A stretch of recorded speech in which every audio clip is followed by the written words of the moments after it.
So our sales ya milk pail increased to around 200 liters. So we had to have another freezer.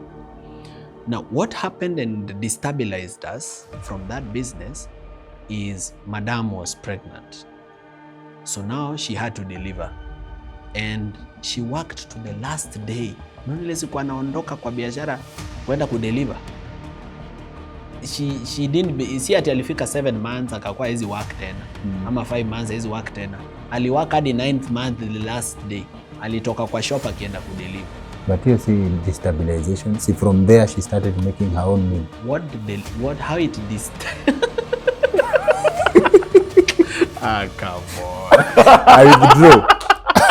I withdraw. At 29 years old, Morara amenunua V8. Morara akona sijui nyumba gani. Morara KRA wanamtafuta for 180 million Kenya shillings. How did he make that money? Hii ni biashara. Atuhesabu hiyo.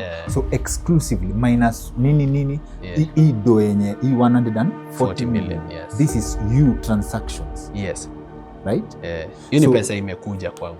From those many questions, our guest for this episode, Morara Kebaso, one of the top youth leaders in the 254, has agreed to come share with us his full money syllabus. And Mala used to make good profit. Because haikuwa na viscosity mzito, ilikuwa inaingia vikombe mingi na price ilikuwa fiti. Na ilikuwa inaenda, tukiunda Mala 5 liters inaenda. So we used to make more profit from 10 liters of Mala than 100 liters of milk. Morara Kebaso has been gracious enough to share with us his full money syllabus. Ichambueni and be the judge. This, hey bro, we are talking dollar millionaire, legit. Yes. You understand? Yes. How do you unlock multiplication? And this is based on conversations that we've had on this platform. You cannot access a certain level of money without big money. Mahali kuna place inafika, you need big money to reach big. Exactly. How do you get the big money? Now, to get there. I'm your host, Dr. Kingori, and here's another reason to stay subscribed to our channel. Kama hauja subscribe, this right here is another reason to hit subscribe and turn on the notifications bell. Na kama unapenda location yetu, set yetu inakubamba, this is Wojo Africa. Kama uko familiar na the concept ya co-working space, look no further than Wojo Africa. It's a premium co-working space located in Upper Hill, Nairobi. Kama unahitaji ofisi, you need a place to meet somewhere respectable, furnished to international standards na very good and competitive rates. You need to look no further than Wojo. Contact details on how to reach the team at Wojo ndio hizi tumewekea hapa kwa screen. You're in a good mood? I'm in a perfect mood. Sawa basi. This starts in a very interesting way. I got a DM from Jeff Cowboy. Nasema tuletee Morara kwa show. Msiongee siasa, msiguze siasa. He was very categorical. Hata hakunisalimia. Akasema just business. If he is willing to share with us. Yes. That was his key request. Yes. If he is willing. If he is willing. To share with us. I am willing. Thank you. So now I've spent, I think last year, 2024 yote, we are 1 year having conversations to understand how money works. Yes. And listening, I introduced a conversation to you when I reached out about Jeff. Nikakwambia our friend, he's a friend of the show, anaitwa Tony Mello. He made submissions that most people agree with. Yes. On the evolution ya money. Yes. Or how people, as in money is something you grow into. Yes. And he said that you in your 20s you experiment, in your 30s you start you start investing something of the sort. In your 40s you start to get money, and then in your 50s you start showing it. It's like a map. Nilikwambia story ukasema you can debunk that. Yeah. You can do it much faster than that. You can do it much faster. Yes, much faster than that. Let's start backwards. When do you touch your first million? I touched my first million at the age of 22. 22? Yeah, that was about 7 years ago. Take us through it. First, it's been a long journey, but my first million, I made it from furniture business. Okay. And that time I didn't even have a furniture shop. I was actually selling on behalf of other people for commission. But the beginning is actually of business is actually when I was 16 years old. That's when I actually began hustling. I'd just been suspended from Maseno school. I needed something to do. And since I needed something to do, I decided to use my talent because I was very good at drama and music. So I became an MC, MCing at road shows. I was a dancer for a group called G Crew Dancers in Kisii. I was generally an entertainer. And through that, I was able to meet the management of Mwalimu International Hotel in Kisii, and they gave me a tender to print posters and flyers for something they were called Rumba Night by Radio Maisha, and something else that was called the Churchill Kids Festival. Used to come there for the festival. So because of that, I was able to do very many posters. I was giving them a poster at 15 shillings, an A3 poster, but I was doing it at about 10 bob, so I was making like 5 bob. So if I do 5,000 posters, I make 25,000 from posters alone. And that's in one weekend. So I moved at the age of 16, 17 Apple. I already had moved to a 2-bedroom apartment somewhere in Kisii. I could already afford a 2,000 shillings belt. During suspension? Hiyo ni hiyo time ya nimetoka shule na I'm not in school. So you get I was a out of suspension school. in form? The whole of form 3 I was out of school. Nilikuwa na hustle tu. Mi sijasoma form 3. Now, where is your parent in all this? Like, they accepted like any aje? No, but I was a rebellious young gentleman. I was like, vile lion inakuanga kwa zoo, ina pace up and down. Juu instinct yake inaiambia there's something better out there. Okay. So you see, my parents, they were trying to, there's a way parents try to shape you to be something based on the knowledge they have and their experiences. But they forget that the world is new and things are changing. So sometimes I felt like maybe they were overbearing, and also they were disappointed that I was suspended from school. So we were not in a very good relationship, but they were still my parents. I loved them, but I just decided to chart my own path, and they were not going to abduct me. They left me to do what I want to do. So it is this season, at 16, form 3 not going to school, it's where unaanza kutengeneza hii pesa. I think in 16, 17. Either when I'm supposed to be in form 3, around 17 years up. Okay. So as I did this business, my stepbrother opened an account for me at a bank called Post Bank. So akanifungulia account, akanipea ATM. So mimi nilikuwa na deposit do, naenda withdraw na ATM, but the account was not mine. Yeye ndiye alikuwa amenifungulia. So, but I decided to go back to school because the girlfriend I had at that time was from Alliance High School, and we had kind of a party somewhere, and somewhere in unajua wakati zimeshika ndo watu wanasemanga ukweli. So zake zilishika, akasema she doesn't think she'll ever settle down in life with somebody who's not educated. So I realized you can actually make money, but education keeps you at the table. It informs the quality of your conversation and how people relate with you and how you relate with people. It's possible to be a rich fool. So then I decided to go back to school and get education. Without that statement, you're not completing school whatsoever. Sikuwa na shughuli, si watu ingia shule ili wapate job, wapate do. Na mimi nishaipata. Ushaanza kupata. If I'm making up to 30,000 shillings a week, why do I need to be in school?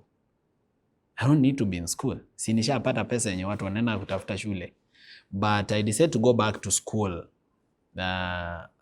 just to always have a seat at the table and to be able, yani ile heshima tu.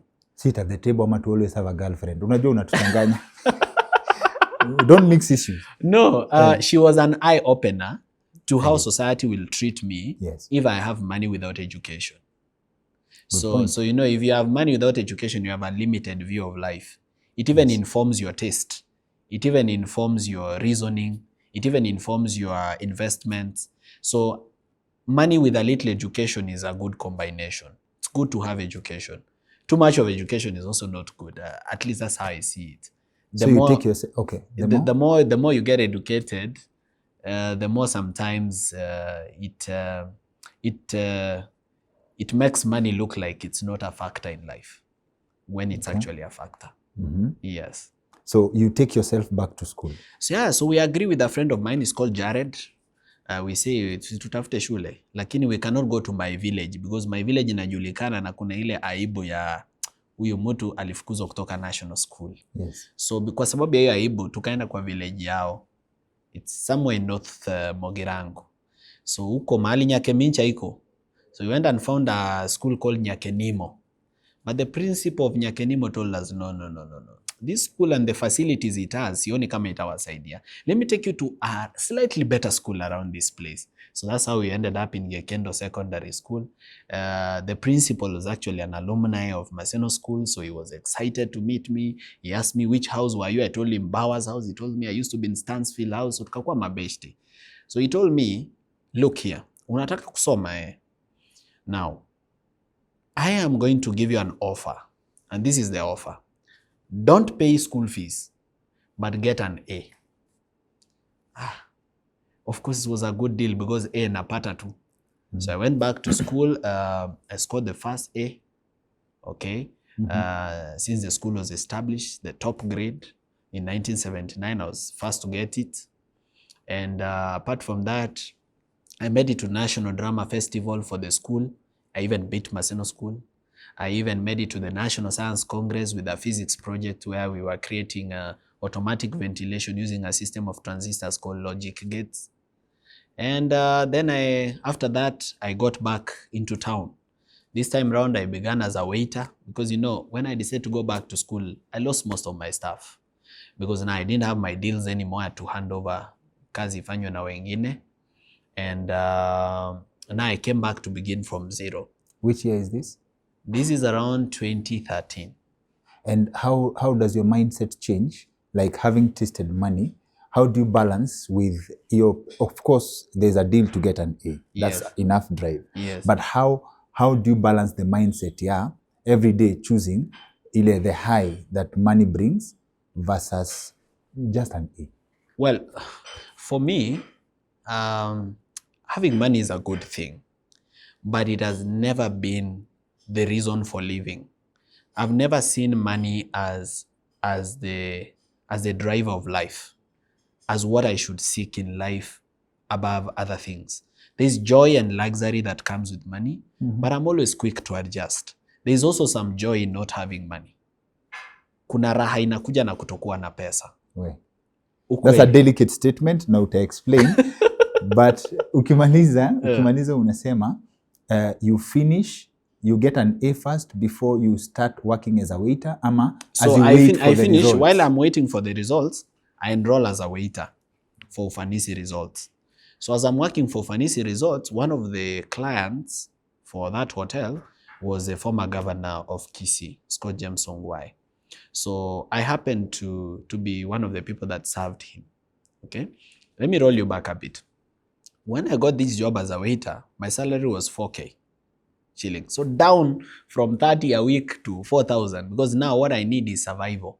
From 30,000 a week to 4,000 you can adjust to 4,000. I can. I did. Okay, you know, this is 1 year later. See, I've been in school for 1 year. Yes. This is 1 year later. I'm coming back to begin again. Na hii 1 year ndio una catch up na syllabus ya form 3 yote. Of course, nilishika haraka sana. You know, mimi, I've always been, I don't want to brag, but I've always been naturally intelligent. Like, si lazima nisome ndio ni deliver kwa exam. Naweza kaa na nyinyi daro, tucheze na nyinyi kwa field, tuende na nyinyi drama, na ikifika time ya exam ni Excel. Wewe ni AI. Sio AI. Like, let me say this. Nikiwa nimeketi, bora nisikize mwalimu. I'll get the concept. Once I get the concept, what I usually do is I reproduce it in my own words and in my own style. Like, bora nimeiget. I don't need to read and then reproduce word for word. Okay. Si lazima nisome textbook, alafu ile kitu niliona kwa textbook nikiulizwa hiyo swali nipeane hiyo answer word for word. I just need to understand how it functions. Once I understand how the concept functions, nikifika pale nitaisema venye mimi naijua. Okay. And the person marking will understand what I'm saying. Nilifanya hivyo sana hata mimi. So hii nini inaitwaje ukisema you take me back. So salary kangu kalikuwa 4K. Nilipandishiwa of course kidogo to 6K. Then I was promoted.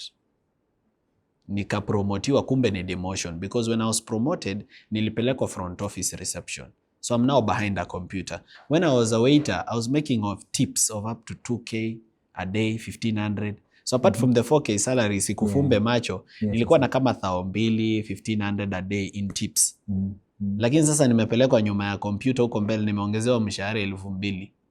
Now I've lost the tips. So I was demotivated and demoralized pale kwa computer. But it happened that the wait staff were too busy and somebody needed to serve a VIP guest at the VIP lounge, and I was there. So I was told, you kuna experience, uende umserve. So nikavaa apron mbio nikaenda kumserve. So he took an interest. He said, "Hi young man, where did you go to school? Nini. When I told him about my story, he said, come and see me on Monday." So that's the first day I wore a suit. Chukua ile pesa yangu savings kidogo nikanunua suti, Tuskies. Mimi nilikuwa najua suti inapatikana supermarket. Zile suti za Manila zile.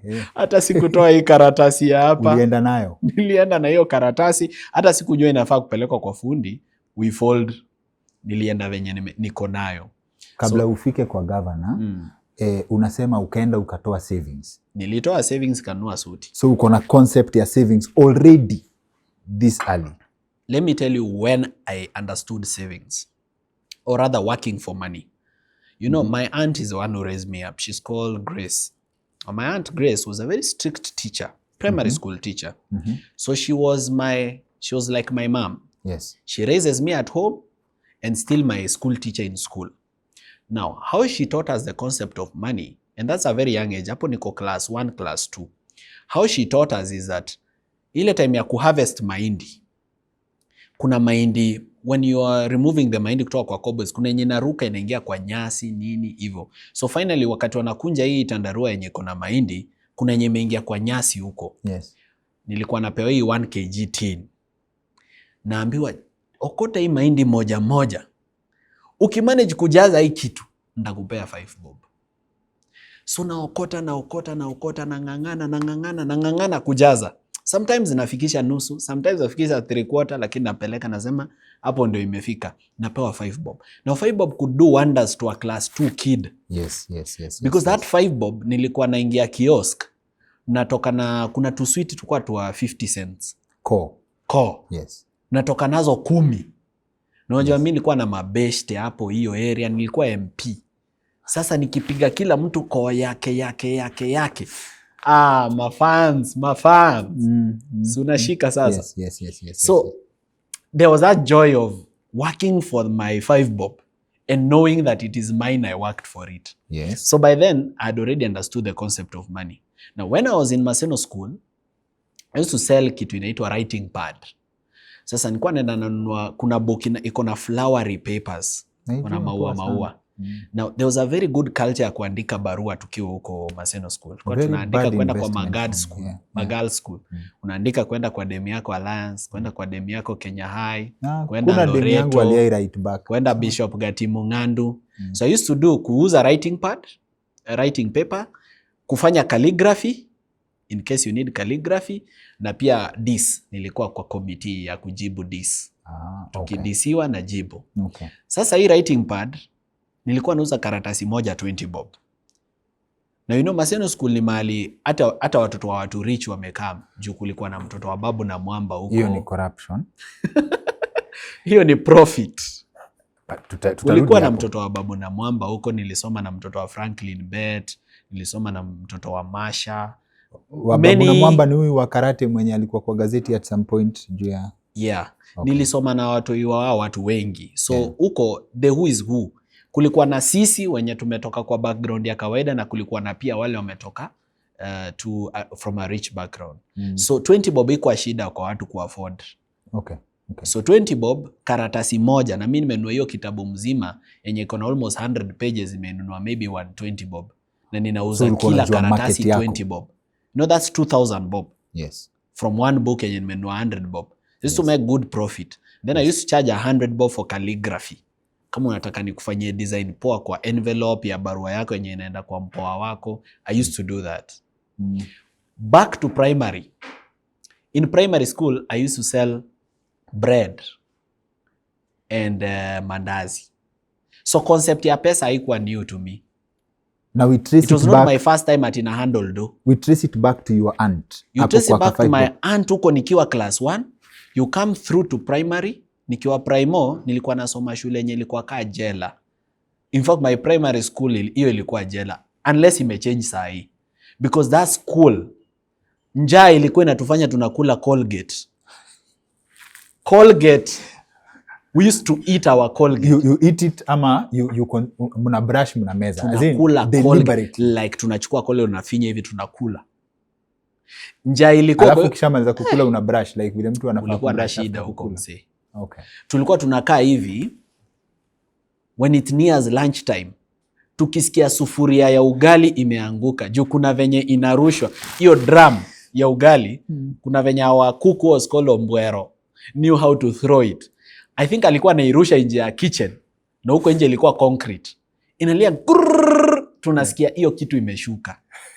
Daro hakuna concentration. Excuse, may I go out? Tunaenda kufanya nini? Kuchukua ukoko. Ukoko tunaenda ni nyeusi, so tunaenda kuiscrub kwa wall ya bafu. In fact mimi si kuoga primo. Hiyo nikiwa boarding school. We never used to shower. Used to shower either wakati tunaenda funky ama wakati maybe tuko na function kubwa. Lakini mostly we never used to shower. So that's when you become a politician. My opportunity ya kuenda bafu ilikuwa kuenda kuscrub ukoko kwa ukuta juu the wall ya bafu ilikuwa very rough. So tunai clean the black part. Tulikuwa tunaiba mahindi ya shule tunaenda kukaanga kwa dustbin. Unaona ile jivu yenye imetoka kitchen imemwagwa kwa dustbin. Tunaenda tunaifanya hivi, tunapata bado kuna ile makaa inawaka, tunaleta geometrical set, tunaweka hapo, mahindi kidogo tunakaanga hapo. It was that bad. Yes. It was bad to the extent that ukinunua, when we used to go to church, we used to go to church 5 in the morning. Hiyo time tunakimbia church, there are few hotels wenye walikuwa wamegundua tutapita hii route. It was a mission Catholic school. So wajua tutapita hii route. Tulikuwa tunakimbia kwenda kununua mandazi. Alafu unaiweka hapa ndani. Unaificha hapa ndani ya boxer. Unaenda nayo church. Ndio uende kukula. Siku ingine mandazi kwa sausage. Siku ingine hawako ni prepare psychologically. So sikuwa najua ati mimi ndo naenda kusoma first reading huko mbele. Na nimenunua mandazi nimeweka hapa ndani. And then nimetoboa shimo kwa short ya shule. So kuna kashimo ndani ya mfuko. Ukiingiza mkono ndani ya mfuko, kuna shimo. Unafikia mandazi direct. Na ichuna hapo, naiweka kwa mdomo. Najua wakiona nikitafuna wataniandika. Unajua kuna maspies. Ninaiweka na lubricate na mate na acha na dissolve pole pole kwa mdomo na imeza. Sasa hii siku wameniita ati now our first reading is going to be read by Morara Kebaso. Naamka na unajua ni short. Nafika pale, there's a way when you are a Catholic you have to cut pale kwa altar, lazima ubend na mguu. So wakati nafanya hivyo nikasikia imeshuka. Itadunda sasa. Na father amekaa hapa, catechist amekaa hapa, church ni church mzima. Nikaingiza mkono ndani ya mfuko, nikapitisha mkono kwa ile shimo, nikaishika. Nikaenda pale nikasoma hiyo first reading, nikamaliza, nikashuka nayo. Nilikuwa nimesweat hadi mikono. So that's how bad it was. So I came up with a plan. Why don't we sneak out of school at night, go and buy bread? There was no school canteen. There was nothing. Ni ile chakula mbaya ya shule. Unajua tulikuwa tunaweka ugali yenye umekula sapa. We used to call it jakwar. Tulikuwa tunaiweka usiku ili ukunywe nayo uji aina sukari asubuhi. Na hii uji ni uji ya mahindi. Na ugali ni ugali ya unga ya mahindi. So ni kama ugali kubwa na ugali kidogo. Ama ugali solid by the na liquid. Na ugali liquid. But it was tastier a little bit. So that's how bad the issue of food was. So I came up with a plan. So we used to run away from school at night. Around 2 a.m. in the night or 1 a.m. we escaped from the boarding school. We had made links with the mtu anauza kwa canteen, secondary school iko karibu. So we crossed the fence. Naenda huko kwa secondary school, tunanunua kuna camping bag. Ilikuwa inaitwa Kenya. Kwa inabeba mikate 30. Naenda huko tunaweka mikate asubuhi. That time a loaf of bread was 30 bob. Okay? We used to sell a loaf of bread at 60 bob. Double. because of the risk. So kama unataka chukua, kama utaki shida yako. We came up with a better plan ya kukuja na sugar shuleni. Tulikuja na kagunia ka 25 kg ka sugar. Tukaka smuggle into school. We used to sell 1 spoon of sugar at 20 bob. Because uji ya shule hainanga sukari. So kama uko na do na uko na 20 bob na unahitaji kijiko tablespoon ya sugar, kuja kwangu. Siku ingine tumekuwa ratted out to the administration. Wakakuja kutafuta hiyo sukari kwa dormitory. But we had information prior. Tukamwaga hiyo sukari kwa bedsheet, tukaitandaza flat, tukatandika kitanda. Wakakuja wakasearch boxes zote za student chini ya vitanda, hawakupata. Kumbe tumeitandika tu kwa kitanda. After that, bei ya sukari ikapanda. 40 bob kijiko.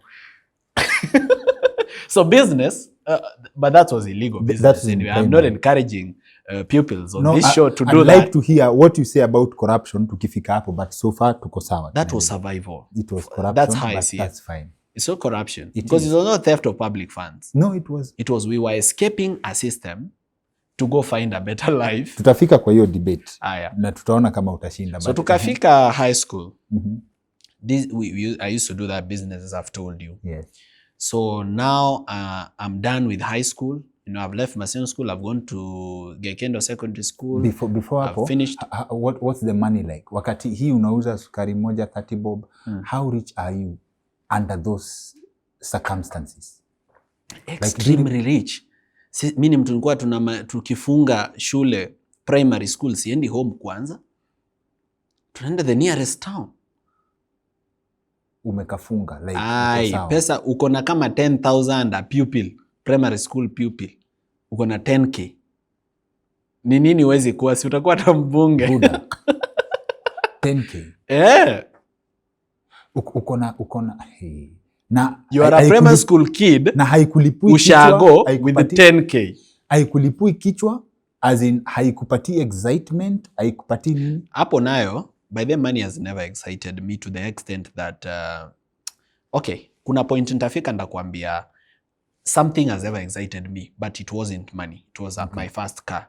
Hiyo ilinibamba. Lakini money in itself haijai nifanya nikose usingizi. Unaonanga ile style yenye sometimes I talk to my workers na wauliza, you guys, why can't you save some money? Wananiambia ati boss, pesa na sisi hatuwezi lala kwa nyumba moja. Lazima mmoja alale nje. Yes. Unaona? Yes. Na nauliza, what is it with money? Mbona nawalipa sahi kesho hamna? Ati pesa ya jana haiwezi kutana na pesa ya leo kwa mfuko, ati they will fight.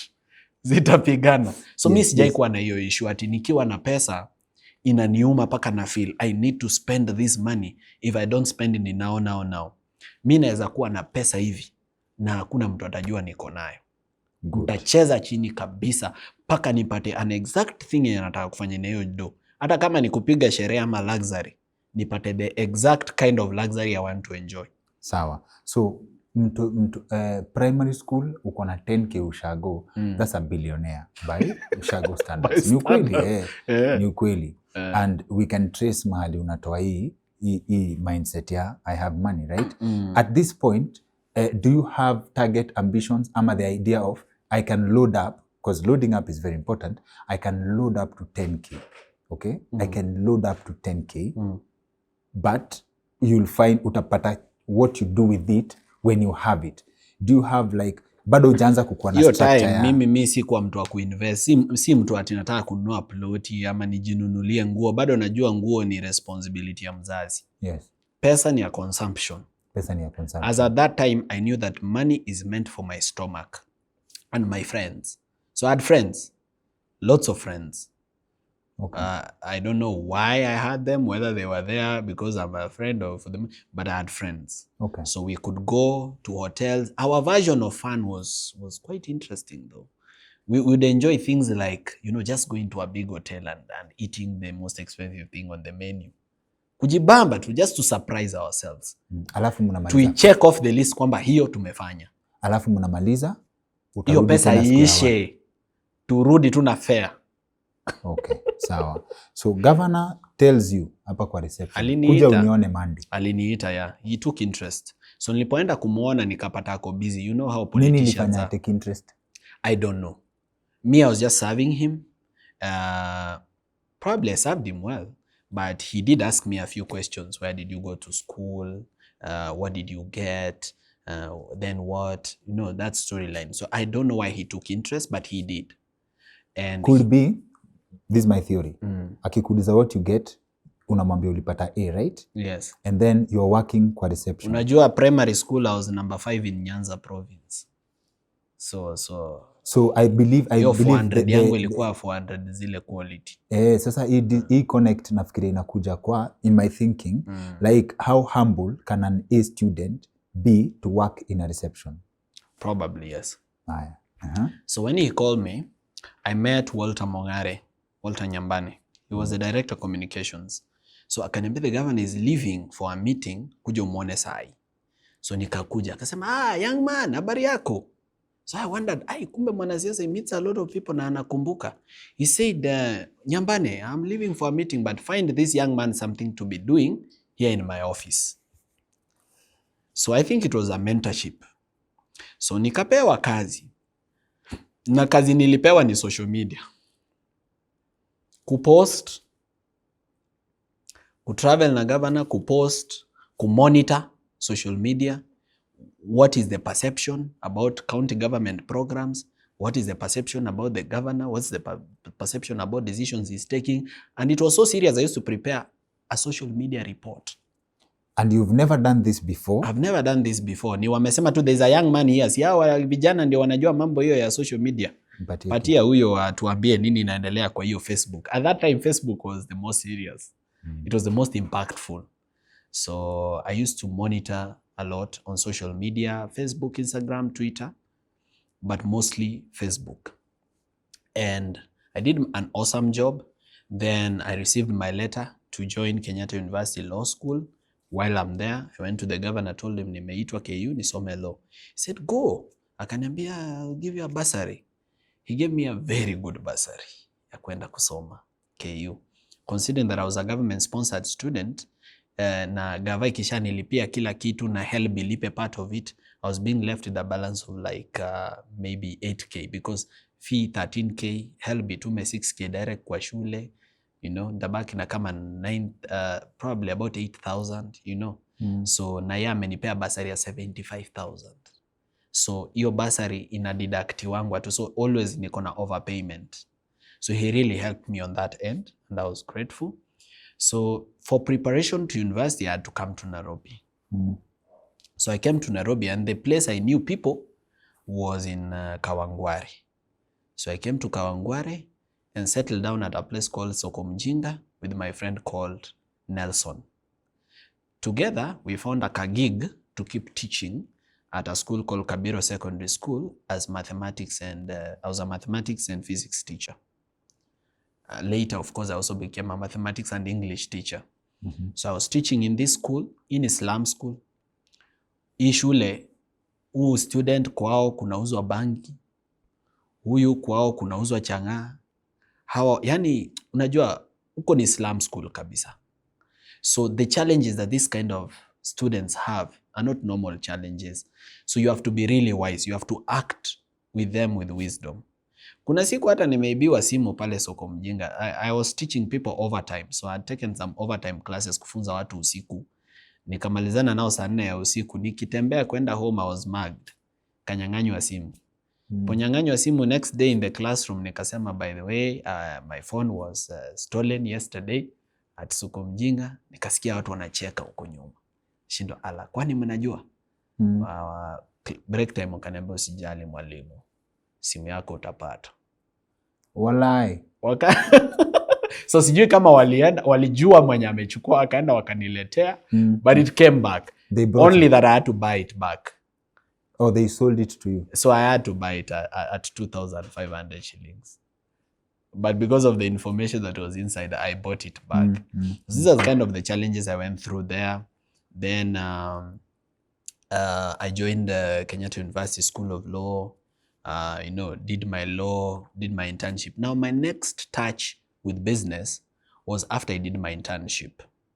I worked at You didn't touch business in campus whatsoever? No, niliguza business nikiwa Kawangware for some time.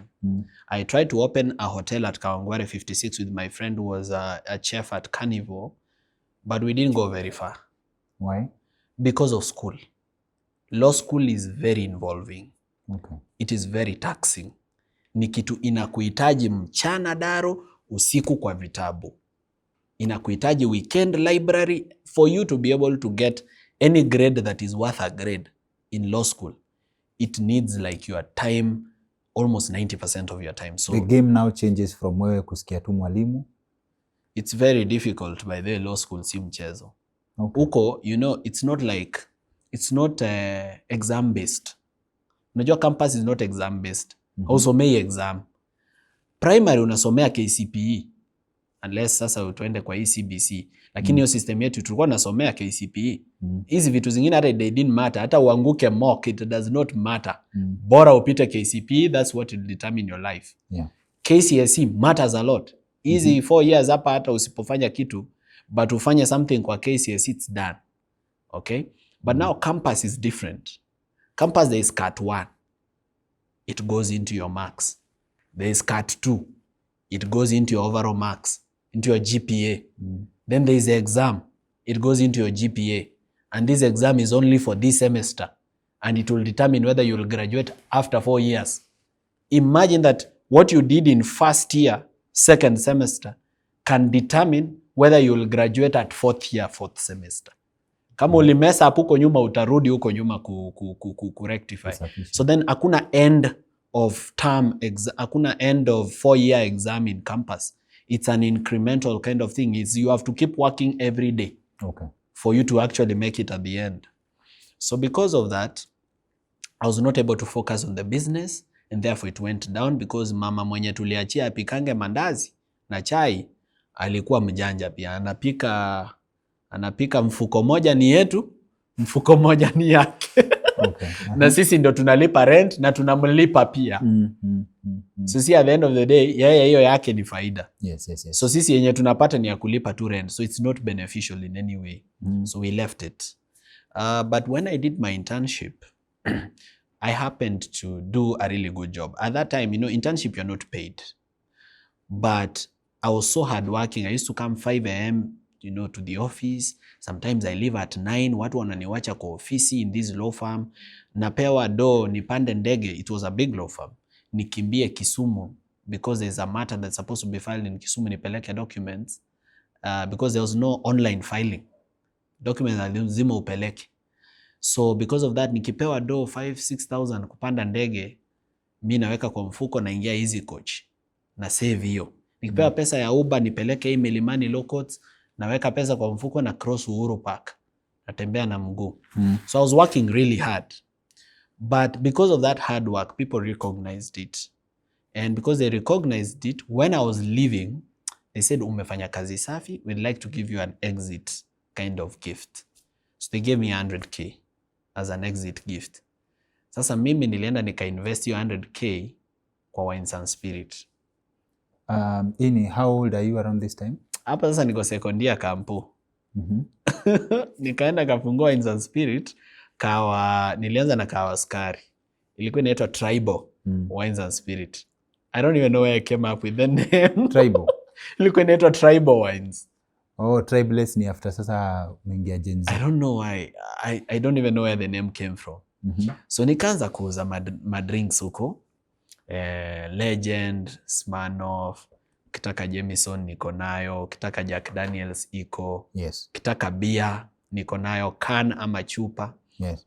So I started this business, but niliface a lot of challenges nikifanya biashara ya pombe. Askari ni customers wako daily. Like you owe them. It's like you are a drug dealer, yet you are selling something that is legal in this country. But you are a drug dealer. You Alcohol see, drug is not a drug. It's a substance. It's a substance, not a drug. Yeah. So the police, okay, kabla open Wines and Spirit place, lazima, na niko sure hiyo kitu inaendelea hadi sahi. You have to go and see the local OCS of the local police station. hiyo police station yenye hiyo jurisdiction huko, lazima uende uone askari. Uambie uko na plan ya kufungua Wines and Spirit pale. Wao wenyewe OCS muende na uendi bure, unaenda na bahasha. Ndio kuambia sasa fungua. Sasa mimi sikuenda. Mimi nilifungua tu. Sasa walinikujia ili kuniremind mimi na wengine wenye tabia kama yangu kwamba huwezi fungua kitu hapa kama hujawaona. So they came and carried the alcohol za pesa mingi, wakapeleka huko station wakafungia. Mimi mwenyewe nikaenda huko kuteta, wakanifungia pia mimi na hiyo vitu, wakasema ni exhibit. So we had to have a conversation.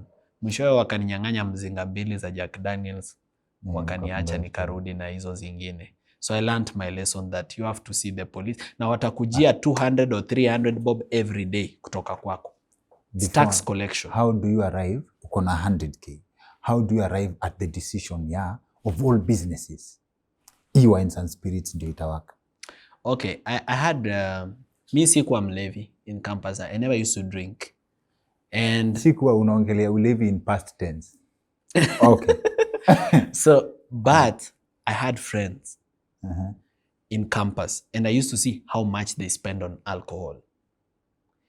And so this is an observation. In your observation too. In my own calculation, they were spending more on alcohol than food. Nikipiga sabu yao ya sijaiona hiyo kitu hivyo. Sijaiona. I've never seen it like that. Piga sabu ya food unakula. Yes. Na pombe wanakunywa. Bana hii pombe can feed several families.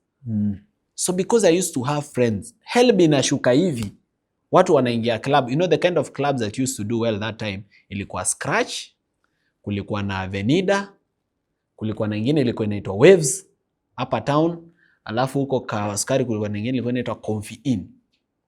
So easy club, when unajua mimi nabawapeleka, yani sitaki kuboeka nikae peke yangu kwa hostel.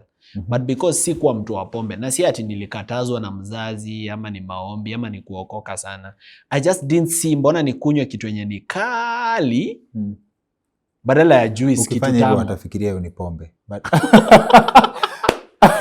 afadhali ukunywe kitu tamu. Look, kuna Del Monte Mango hapa. Yes. And it's so sweet. Yes. As compared to whiskey hapa yenye unakunywa unafanya macho hivi. So nilikuwa nashindwa. Sasa mbona why take alcohol? Kitu kali na hii ni tamu. Yes. So to me it made more sense kunywa hii. And anyway, first day in campus, a friend of mine called Theophanos took me out and told me to try alcohol. And when I tried it, I vomited my intestines. They almost came out. So tulikosana tu na pombe. So, but I made an observation that these people spend a lot on alcohol. What if I had a kachuom? Okay, what if I could get at wholesale and retail it? Wouldn't I make more money? And I was not wrong. I was not wrong at all.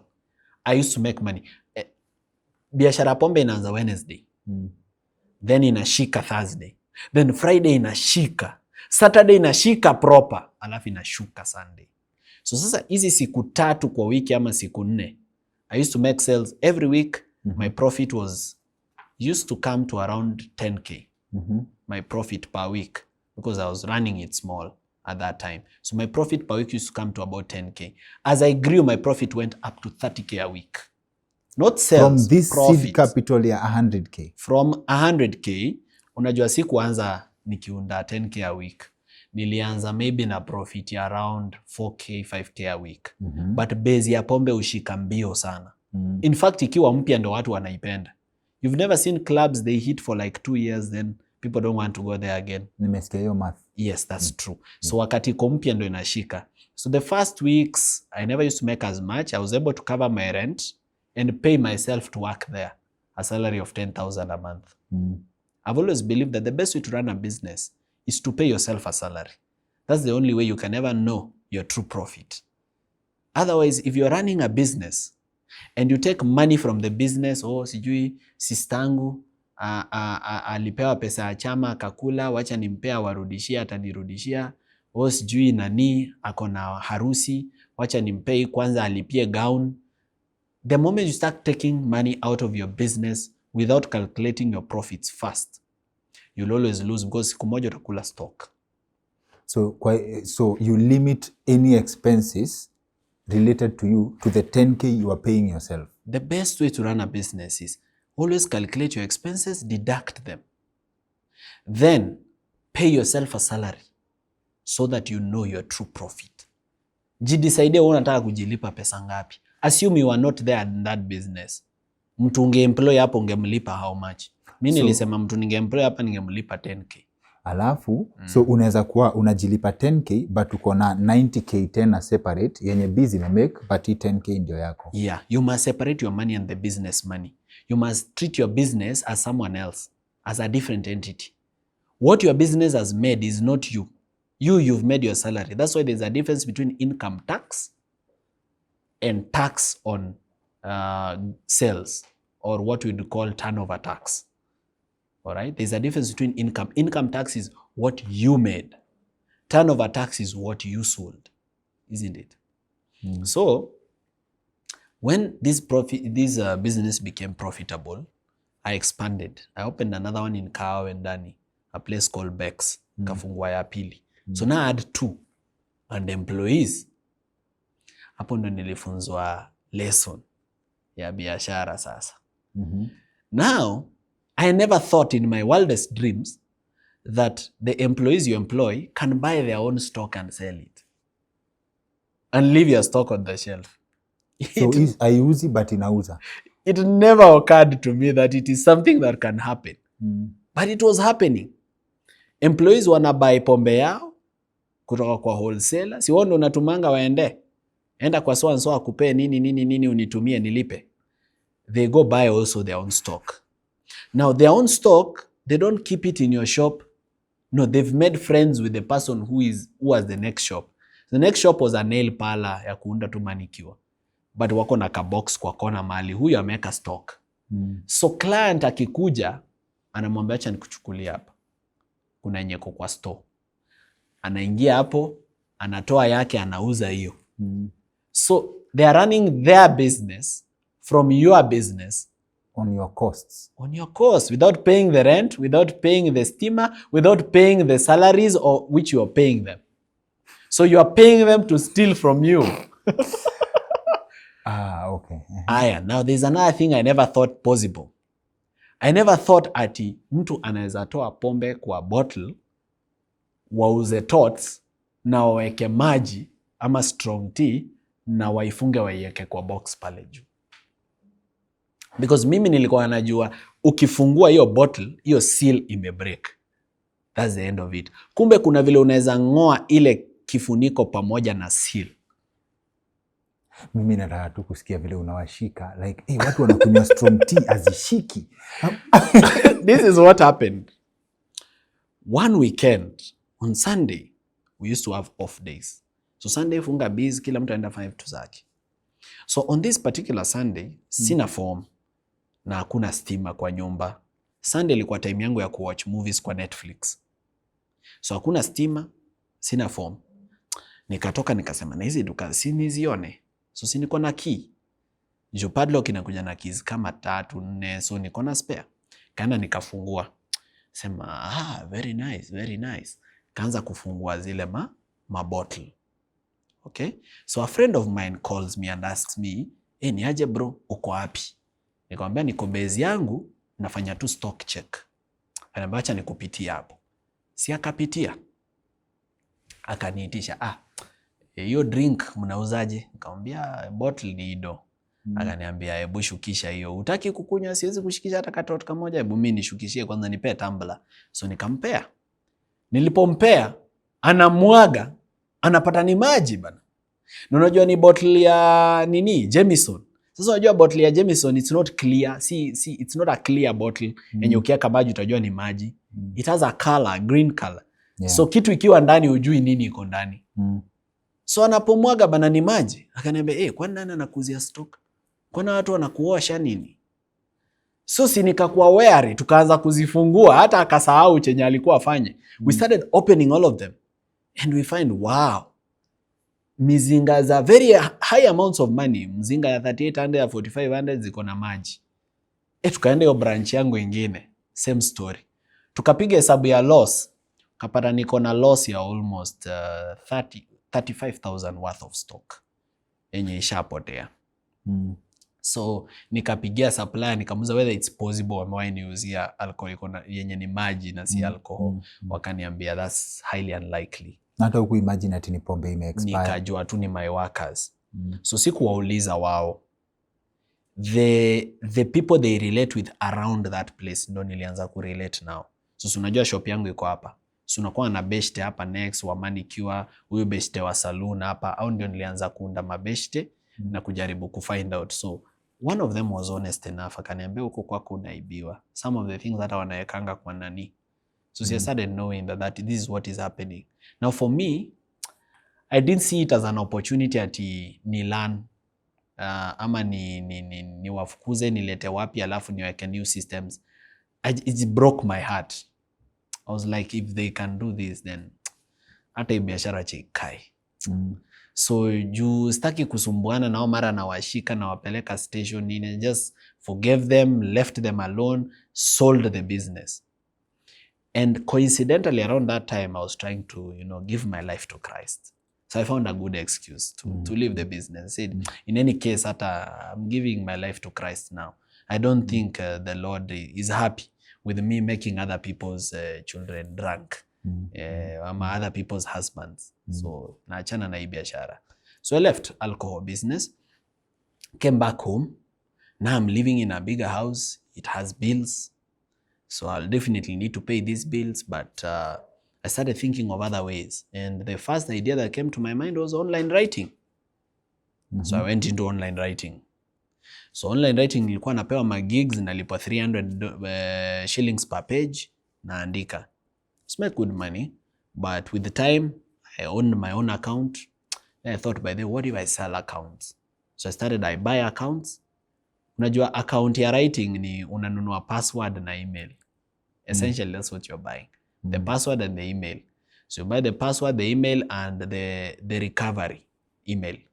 So once you buy that, I used to sell accounts. Nimeuza Essay Shark, nimeuza Essay Pro, nimeuza Edison, nimeuza Writing Creek, nimeuza Essay Pro, I've sold so many accounts za online writing. So online you writing, buy and you sell. For those who don't know, online writing zinakuanga ni kama account zimefunguliwa majuu for students mostly in colleges and universities majuu wenye wanataka either kusaidiwa assignment ama kusaidiwa research ama PhD students wenye wanahitaji kuandikiwa thesis ama dissertation, like you help in scholarly work, then you're paid per page. Na huko ngambo wanalipa poa, sometimes even up to $20-30 a page.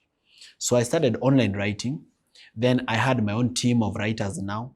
So nachukua pia mastudio wenye tunasoma nao kampo, but maybe sasa wa first year, ndo wako na more time, na more energy, na more passion. They have a laptop, they start writing, I teach them the different referencing styles, MLA, APA, Harvard, how to write in different styles. Juu kila university or kila discipline iko na their writing style. Like if you're writing a paper in psychology, you're most likely going to use APA. If you're writing a paper in law, for law students, you're most likely going to use something called OScholar. So because of that, I taught people writing. So I have people writing and I'm making money from it. So at this point, I was making probably about 200,000 a month from selling accounts and also from people writing. Because ukiandika page moja, hiyo page moja nilipo maybe $10. Na wena kulipa 400 bob ama 500 bob. So unaona nimepata do. So at least there's that split of revenue. So that was the thing. Then what destabilized me from my writing work ni siasa. When I was in campus, I decided to venture into politics, student university politics. When I ventured into politics and business haziendani. It's very difficult to run a business when you are a politician. Absolutely. In fact, I would say it's impossible. Even now, tangu niingia politics, I don't run my business. Sitaki kusema kitu hapo, juu tulisema tutaongea siasa, so it's my wife who runs it. I'm holding my peace. Yeah, it's my wife who runs it. But politics na siasa haziendani pamoja because politics is so demanding. So when I went into it, I ran into trouble in campus and I was arrested. You have a wife in campus already? No, I didn't have at that time. Okay. So that time the writing suffered. Okay. So I ran into problems and I was arrested after there was a strike when I was a student leader. I went nikakaa jela for like 47 days, stayed in prison. Like from campus politics, you stayed I stayed in prison. I stayed in the police cell for 10 days. Then in prison, I stayed for 47 days. Whoa. I was fighting for students and it's not easy though. Fighting systems is not easy.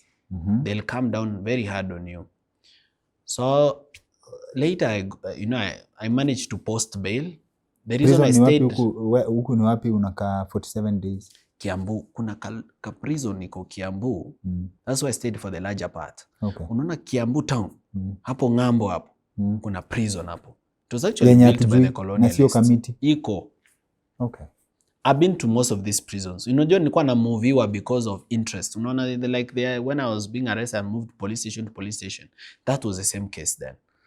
This time round, I was trying to fight for the rights of students and it was not easy because now even the government itself was invested because it involved money. But because we're not going to go into that, so it destabilized my business.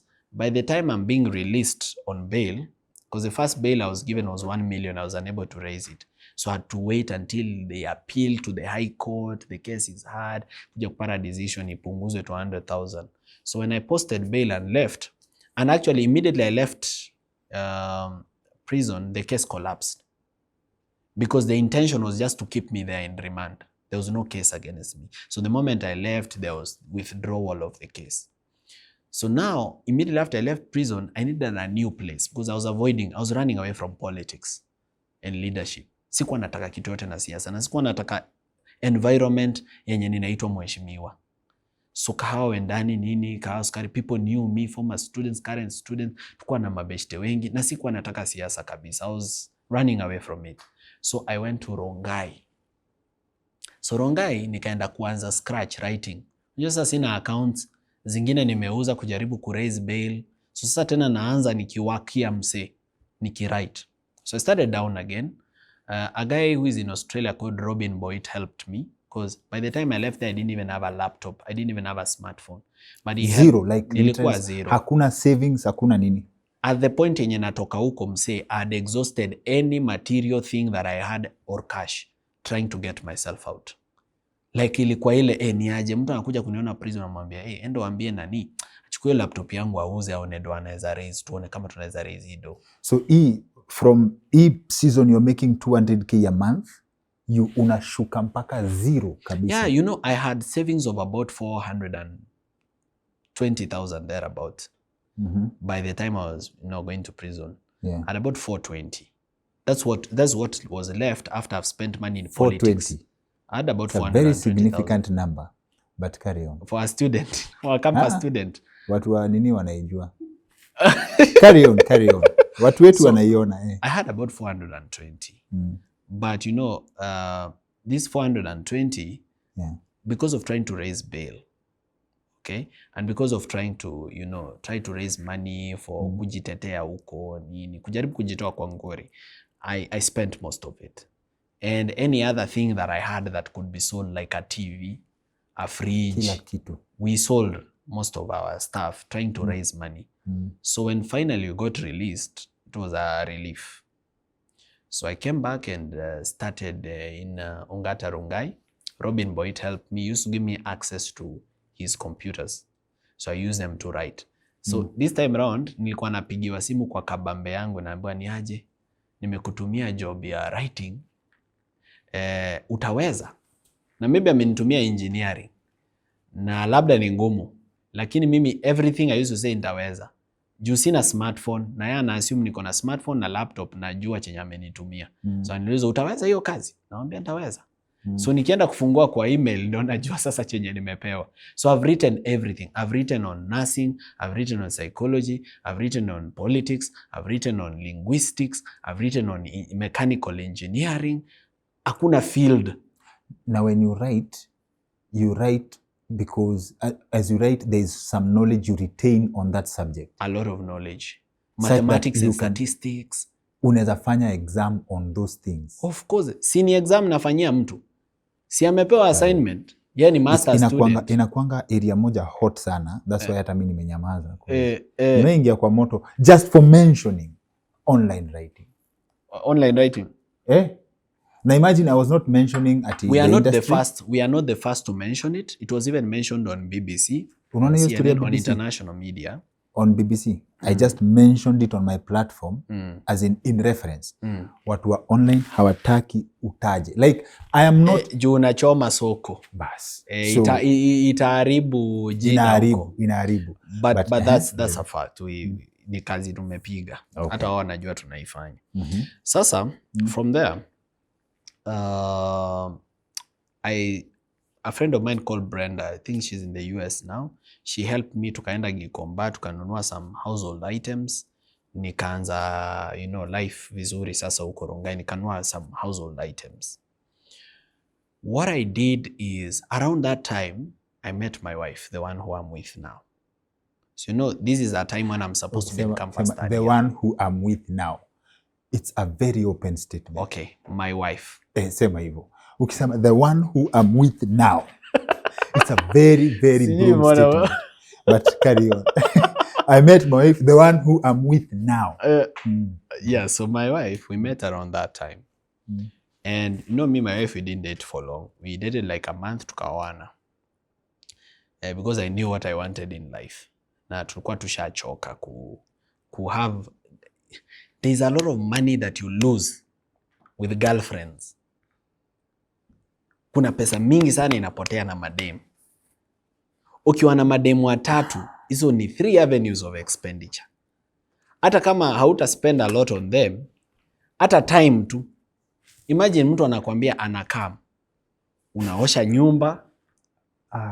Okay. I'm too far gone, but endelea. Unaosha nyumba, unatandika kitanda, unamngoja siku mzima, hiyo siku utafanya kitu ingine, uko anxious, uko na expectations. Alafu tuseme maybe ifike 4 o'clock akuambie imagine nafikiria sita make. Imagine hawajanimalizia kwa salon. You lose a whole day. And a lost time is lost money. So you lose a lot. When you have too many girlfriends, you lose time and you lose money. You lose money through expenditure. Okay? Kujaribu kuwa please, kujaribu kununua gifts. Mara juu ni Valentine, other people are buying other people gifts, wewe uninunuli. So, and if you have 2 or 3 girlfriends, then those are 3 gifts you need to buy. Sema tu unapenda monopoly, but carry on. So because of that, you want to cut down your expenditure on women. So why not just list down? Your wife is watching. My wife, call her knows. A savings plan. My wife helped me save money and generate more money. Because when I met her, then sasa I had no reason to have any other girlfriend or to spend so much, because yeye anajua situation yangu. Najua girlfriend unajaribingi kuimpress. Bibi unakuwa realistic. At this point bado hatujafika kwa your first million. Bado. So met my wife. But tumefika kwa first half a million, but hatujafika kwa million. Okay. So I met my wife. We became friends first. We kept talking and I realized that she's the woman I want to marry. Now, before I realized that she's the woman I want to marry, we made a deliberate decision, me and a friend of mine who used to be best friends, tulisema, by the way, look at how much we are spending because of women. Even if you are not spending maybe directly towards women, what women make us spend on. So we said, fanya hivi, andika list ya mademo najua. Classmates, close friends, churchmates, dem tu mwenye unafikiria anaweza kuwa bibi. Na mimi niandike list yangu hapa. Juu we share friends, najua mabeshi zako na najua wangu. Let's cancel out. Tubaki na mtu mmoja kwa hii list, tumuoe hiyo story. So aka cancel out list yake, mtu alibaki na yeye akamuoa. Na ni wife yake to this day. Na pia mimi nika cancel out list yangu, nikasema by the way, I've only met her a month ago, but she cooks well, her food is sweet, she's responsible, ni mtu amejituma, ni mtu anajua kutafuta, na ni mtu ako focused kwa life na si muongo. Akisema ako salon, ako salon. Akisema hii weekend ako kwa anko yake Roysambu, sio anko yake Roysambu in quotes. ako actually kwa anko yake. Hata ukitaka sasa pia unaweza visit basi mkwe makuzo. So hana like ni mtu simu yake hata password haina. Hata mkiwa na yeye si ati ameweka silent, haili juu circle yake ni very small. Simu yake hakuna mtu anamtafuta ati tusikie sauti ya base mkiwa melala na mwambia ati wewe acha ndakupigia baadaye, niko na mtu wangu hapa, ama asemi, ama anaenda nje kupiga simu. Simu yake hata anaweza isahau. She can forget her phone in my house because she rarely touches it to the extent that it is a forgettable thing.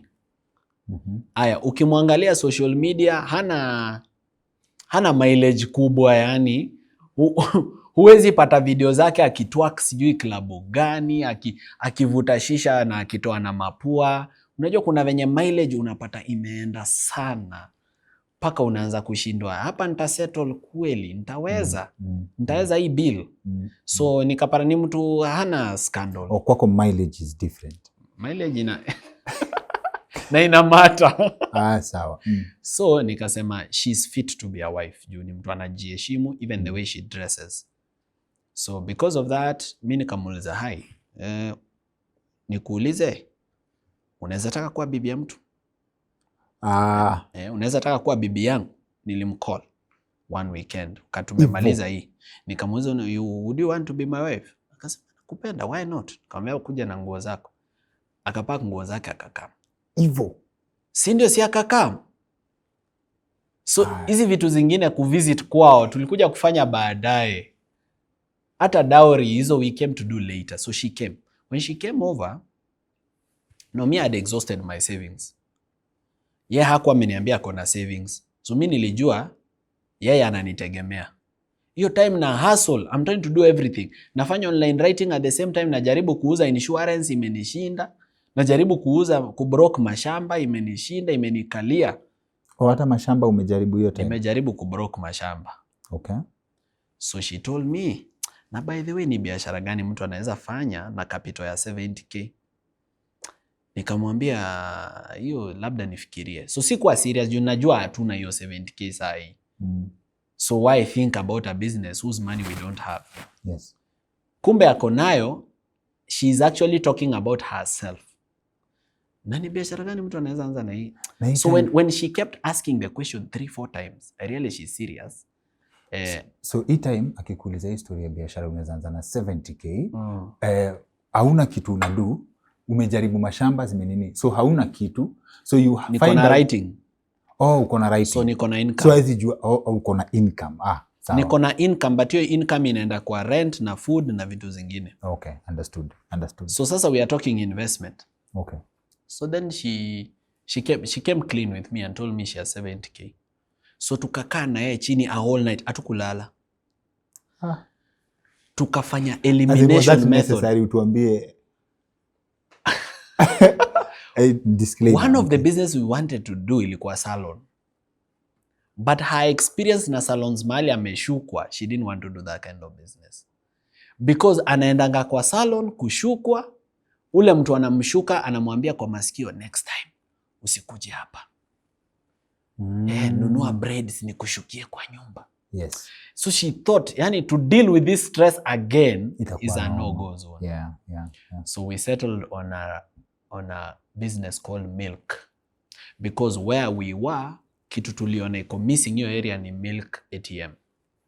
Butchery ilikuwa, grocery ziko, but hatukuwa na milk ATM. Watu walikuwa wanunua tu maziwa ya packet. Kasema tulete milk ATM. ATM, when we studied it properly, tukapata hizo ATMs tulikuwa tunauziwa hiyo time ziko na hygiene issues. Kuna mali maziwa inapita kwa hiyo pipe huko ndani, inaenda inakwama, na unajua maziwa itakaa hiyo bacteria. Ikiguza ka bacteria hivi inaoza immediately. So because of that we decided rather to go for a freezer. So haraka nimetafuta duka hiyo area, tumenunua freezer from Naivas, tumetafuta supplier wa maziwa alikuwa anaitwa Mwangi, analeta maziwa kutoka Kinangop, tumeanza bizi ya maziwa. So we were getting milk, I believe it's about 55 shillings a liter, pasteurized milk, and we were selling I think about 70 shillings a liter, if I'm not wrong. So there was about 15 shillings profit on top of every liter. And every day we used to sell about 100 liters of milk. So we used to make about 1,500 profit every day. Now, we decided that this money was little. It was not enough. So we went into value addition. Tukaingia YouTube, tukalearn kutengeneza yogurt. We went to Kickrock Road in River Road. Tukanunua yogurt culture. Tuliambiwa the best yogurt cultures come from Holland and Netherlands. So we had researched online. Tukanunua yogurt culture. Okay. Tukanunua gelatin. Tukanunua conified starch. Tukaleta.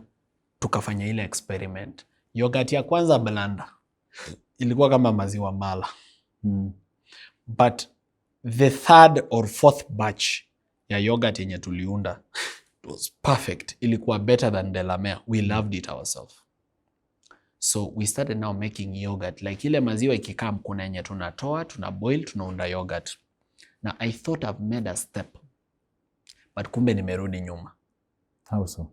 Juu ya venye tulipiga hesabu yetu. You know, sisi tunajua hii kibuyu ni 5 liters ya maziwa.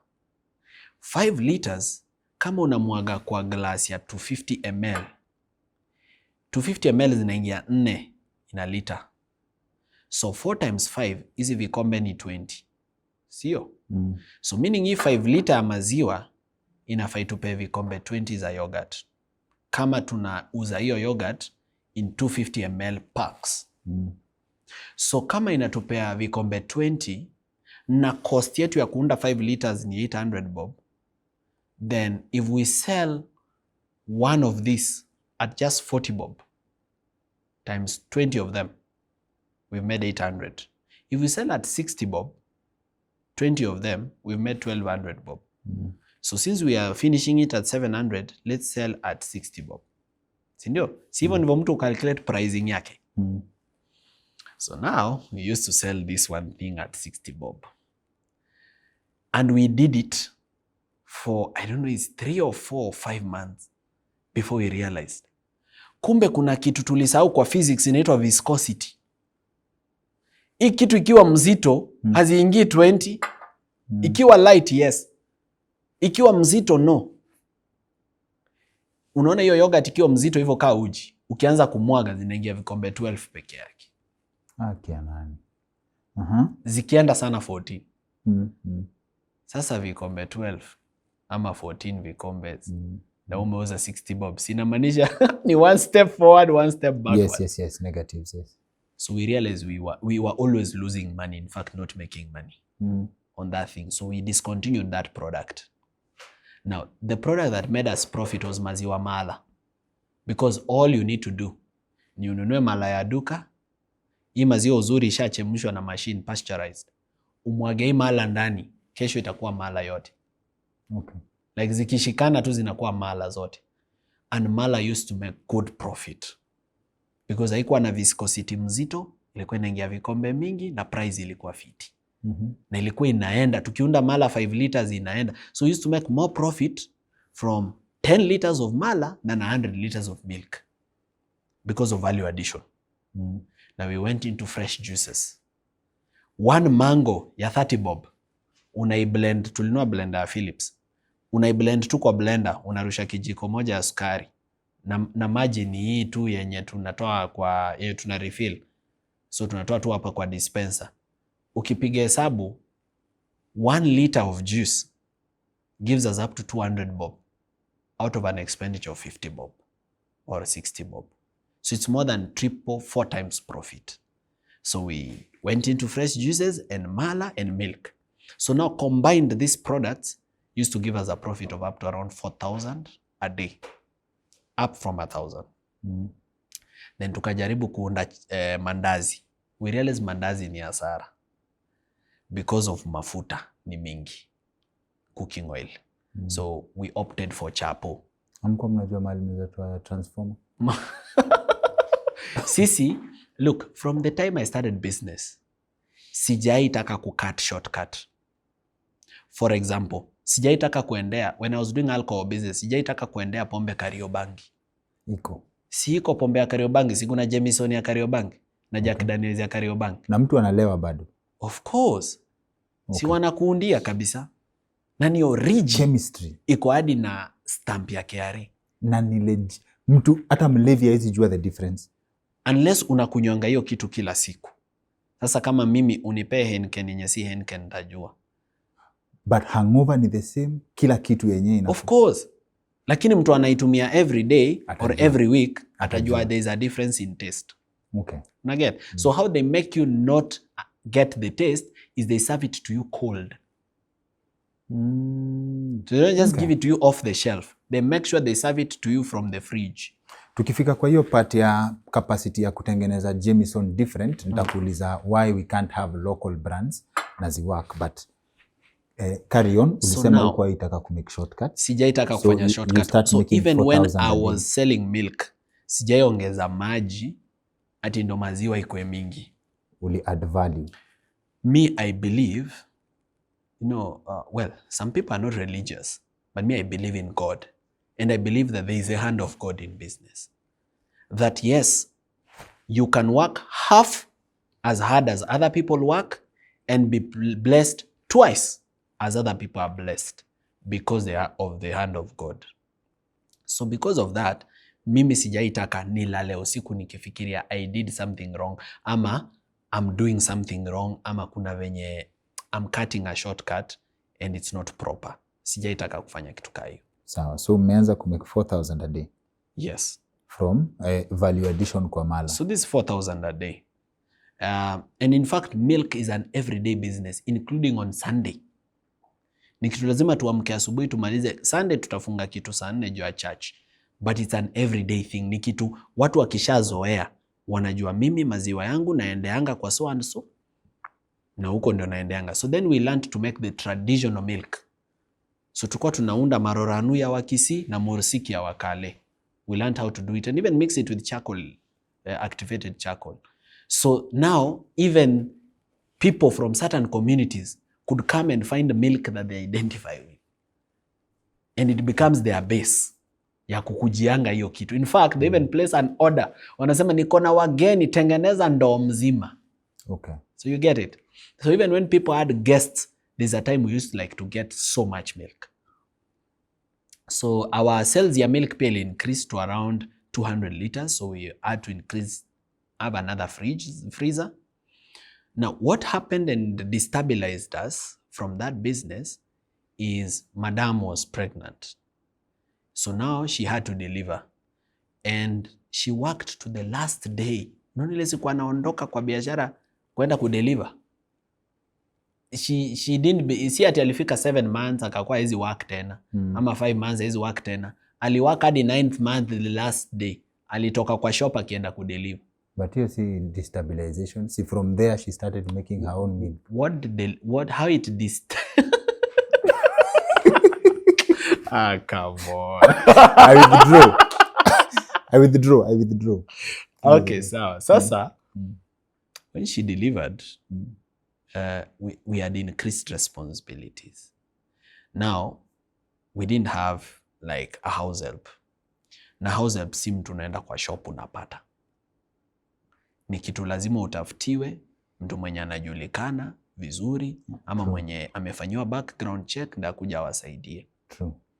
Now for me, I wanted to be present for her. And I wanted to do this thing myself. I was so excited to be a father. I was not trusting anyone to do this for me. I wanted to do it myself. So because of that, kuna venye busy lisafa juu. Sasa we had 4 hands. Now there are only 2 hands. And I'm jostling between being the house help at home and being at the business. Because uko nyumbani, mi ndo naosha vyombo, mi ndo napika, mi ndo naosha manguo, za watoto plus yake. So I'm the one doing everything. And at the same time, I'm at the business.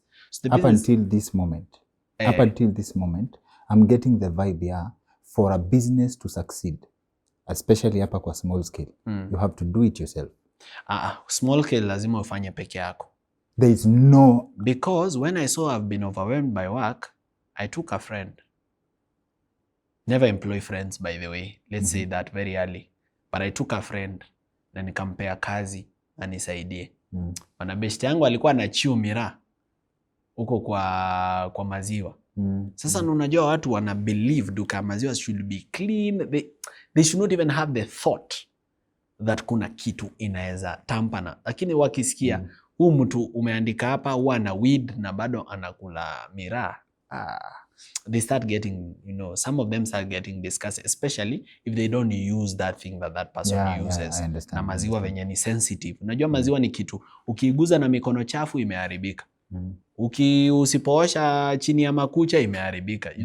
That kind of thing. So the business kind of went down, but something else came up. Unaona ile story ya kujaribu kuuza mashamba. Nilipelekanga watu wengi. I used to go look for land yenye inauzwa. I know the owner, and since I've gone to law school, so I know how to do due diligence. So najua kujua shamba mzuri. So hiyo shamba na nafanya search kwa registry, na mimi sikuwa nafanya search ya kawaida, kwa nafanya green card search. So naandika barua kwa registrar, napata green card search na ilipia, naenda survey of Kenya, nachukua map ya hiyo area na nachukua approved mutation yenye iko na stamp ya district surveyor, naipiga proper msasa, and then naongea na neighbors na kuassure hii shamba ni clean. So I was kind of selling this brand ya ukitaka shamba clean, pre-verified, yenye huendi kuland in any trouble, because that's the time when people are being scammed a lot on land. Enda kwa umse. Yes. So I had been trying, napeleka watu kwa hii ploti na wauliza na unataka wapi. So I had taken people to Olosirgon, I had taken people to Sholinke, this is Kajiado. I had taken people up to Ololo Itigosh. I had taken people up to a place called Kimana. With your own resources. Uni mimi tu, si ile do yenye naunda from whatever I'm doing on the side, ndio najifanya nayo nafanya hivyo. So I'd never sold even one plot. Okay, nice. Not even one. Hakuna mtu. Kila mtu alikuwa ananiambia wacha tuende niongee na mama, takwambia. Unajua mambo ya shamba si mambo rahisi, wacha tuende tujipange tuweke pesa pamoja, takwambia. So this time round, simzu mtoto alikuja na blessing, because someone called me and said, ile eka ya 4 million iko. Nikakola rakaraka nikasikia bado iko. Nikamwambia yes iko. Can we seal that deal maybe today or tomorrow? Nikamwambia yes we can. But I did that deal. I got a commission which was 10% of 4 million, 400,000 mara moja pap. Clean. Kitu ya kwanza nilinunua ni TV mzuri. Yana nikanunua Samsung TV kwa sababu mimi ninaamini kwamba source of information lazima ikuwe kwa nyumba. So nikanunua TV safi. For the record. For now ni LG natumia. Hata hapo Samsung pia mimi nilitokanga. So as at that time, kanunua hiyo Samsung. Do yenye ilibaki, I decided I need to own a car. Okay? So this is where I make my first mistake on loans. So after spending money na kusort bills hapa, nilibaki na 250k. Nikamwa ninunue kagari hata kama nikamzee, juu busy ya shamba ishaanza kuonyesha future. Si deal ya kwanza imeingiana. And one of the biggest problem kwa kuuza shamba inakuanga ni gari. Transport. How you move from this plot to the other plot to the other land. Unajua pikipiki matatu nini ni siku mzima bana. I need a kaka. Acha ninunue gari hata kama nikamzee. Mi nitaka pimp, nitatumia hiyo. So I started looking for an old car. I just wanted an old car. So niko na 250k. Nilienda hadi the bazaar. Hii kaa bazaar ya Ngong Road. Nikitafuta gari. Sasa, finally, after kutafuta for a long time, gari nilikuja kupata ilikuwa Kiambu Road mahali inaitwa Motor Hub. Na ilikuwa ya one of the directors wa Motor Hub. Gari alikuwa anatumia kitambo Passat fulani. Hiyo Passat ilikuwa KBS 974S. Hiyo Passat nikaambiwa ni 500,000, but niliipenda because it's German car, very strong, and I was a 500,000, which is a really good price for even if it's an old car, and I have 250. So I decided, why not borrow the 250? Hey, Maze, I made a mistake that when I say it, people wonder whether I went to law school, because you don't expect a lawyer to make that mistake. One thing a lawyer is taught is read before you sign. Make sure you know what you're signing. But banks and financial institutions have made sure that the documents for loans are always in very small font and very large so that you don't read. They just tell you sign hapa, na hapa, na hapa, na hapa. So I sign. They loan me money. I buy a car. I'm so excited. I call my wife to come. She comes. Gari hapo tuna jump startiwa, inawaka, inaguruma, inatoa hadi moshi kwa dipstick. Nasema hiyo ni shida kidogo nitasort. Utatengeneza. Mtu atakangi kusikia kitu kingine yote. Kumbe hii gari haina battery na nimesahau hivyo. So natoka na gari kwa showroom. Kitu around saa 1 ya usiku hivi. Ile mlima pale mahali AR hospital iko pale Modaiga pale. Hiyo gari lizimikia hapo. Why? Because it was a manual car na sijazoea kuendesha gari na kubalance clutch na mafuta. So nikibalance clutch na mafuta kwa mlima ikazima. Ilipozima nikajaribu kuwasha iwaki. Nilipofungua bonnet kucheck ni nini nikapata haina battery.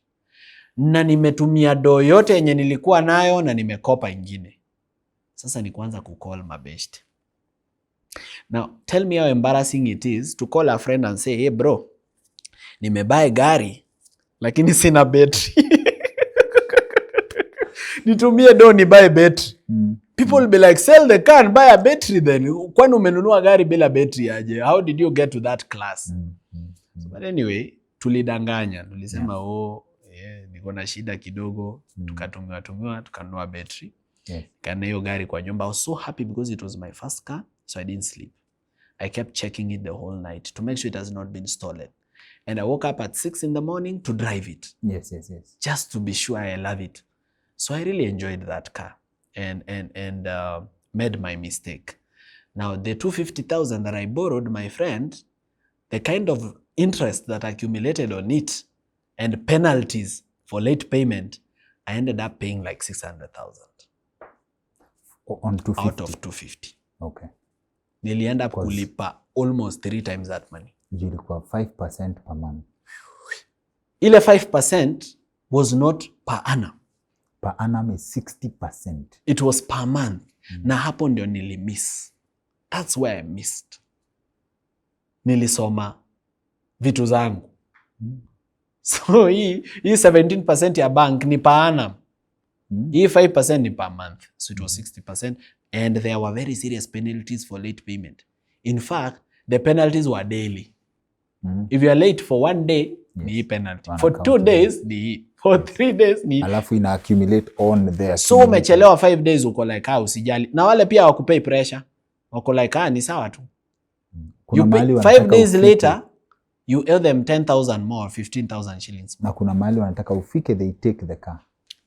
Sasa, I made my first mistake in loans and I learned. But this first car gave me mobility. And when you have mobility, there's a lot you can do. This is the time when I started now. Because I have mobility, I started going to furniture showrooms, telling people that, look here, I understand the internet and understand social media. I can sell on your behalf and you can give me a commission. And most people are positive because everybody wants to move their stock. So what I'm going to tell young people on this show is sometimes what you need is not the capital. It is the idea. For me, in that particular case, I didn't have the capital to start a furniture showroom because it's very expensive. The kind of stock you need. Kama sofa set moja ni 70,000. Sasa na hiyo 70,000 ndio uko nayo. Na nyumba. Na nyumba ya furniture unajua ni showroom inatoka kutoka huko paka huko because furniture is bulky. Na si shelves. Huwezi chukua hii sofa set uweke kwa hii shelf na hii kitanda uweke kwa hiyo shelf ingine. Lazima zikae on the ground. So you definitely pay more in rent because of the space. So because of that, it's a very difficult market to venture into. But because I had an idea that I can help people sell and make a commission, that's why I began. So I used to tell people, naenda kwa showrooms, napiga picha, mzuri, nikaanza page, nikaanza kugrow page, nikaanza kugrow network ya customers, naeka kwa status, nini. But umebrand as yours. Nimebrand as me. Now, I've noticed there is no money you carry forward sana from one business to the next. Ukifanya maziwa, pesa ya maziwa inaishia kwa maziwa. Ukienda next, unaanza scratch. Because these businesses are so disjointed from each other. Okay. they were situational businesses. So there is no capital you're carrying. There is no capital. There was no carryover. Hakuna kabisa. Because now for the milk thing, yes, the 4,000 shillings we were making a day, it was so difficult to save. The little we saved only helped us move from a single room to a one bedroom. Which was in the home bank. Tulikuwa na home bank yenye tunakuja tunarusha kamia ndani, ka 20 bob ndani, kadhaa ndani. It was what helped us move. So even our savings mostly unapata sasa kama vile mtoto amepatikana. We have to go shopping ya nguo za mtoto. We have to go shopping ya vitu kama napkins. We have to go a whole new shopping ya accommodate this new family member. So hakuna in terms of access to capital. One, we establish that haujaomoka na maziwa, haujaomoka na online writing. Sijaomoka bado. Hakuna kabisa. Shamba pia there is a very deep lesson hapa that the investment ya kuzunguka, it pays off after you've even forgotten about the commitment. That is it. Sasa hapa napiga picha. Kwa furniture unakuja unapiga picha? Nakuja kwa showroom yako, I take pictures, I sell online. If I get a client, either nimdelivie ama akuje kwa showroom, so nitamleta kwa showroom yako, then mimi ndo ndamuuzia. So I'll be the salesperson of the day. So mimi ndo ndaleta client wangu, nitamuuzia, nitamalizana naye, atalipa kwa paybill yako, utanisort my commission. So I made quite good amount, but I realized that it also has its challenges. For example, if I was to remember, the first sale that I ever made in furniture was almost a con. I was almost conned. Because what happened is a client told me, na unauza aje hiyo? Nikamwambia 27,000. Akaniambia, nasi unilete hapa Ngong Road, nitakulipa. Nikamwambia siwezi leta juu pia kuna vitu kama transport nini unless ukuje showroom. Akaniambia hapana bwana, wewe siku hizi tumekoniwa sana. Tumekoniwa sana online. Mimi siwezi tuma pesa kama sijapata na sina time ya kukuja, I'm busy. Nahitaji kukimbia mahali. Wewe si ulete bana, pesa yako iko hapa. Si ni hiyo ya hii kala Then I was like, unajua sijaiuza. Hii kitu nimekuwa nikimarket sijaiangukia client. Client amekuja sasa tena nimuache ati juu niko na uoga, let me take the risk. So nikachukua msee wa transport, nika-convince mtu wa showroom to deliver hii kitu, mimi nitaleta pesa, ama mtu wa transport kama unamtrust ata collect do akuje nayo. Si tukabeba tukaenda.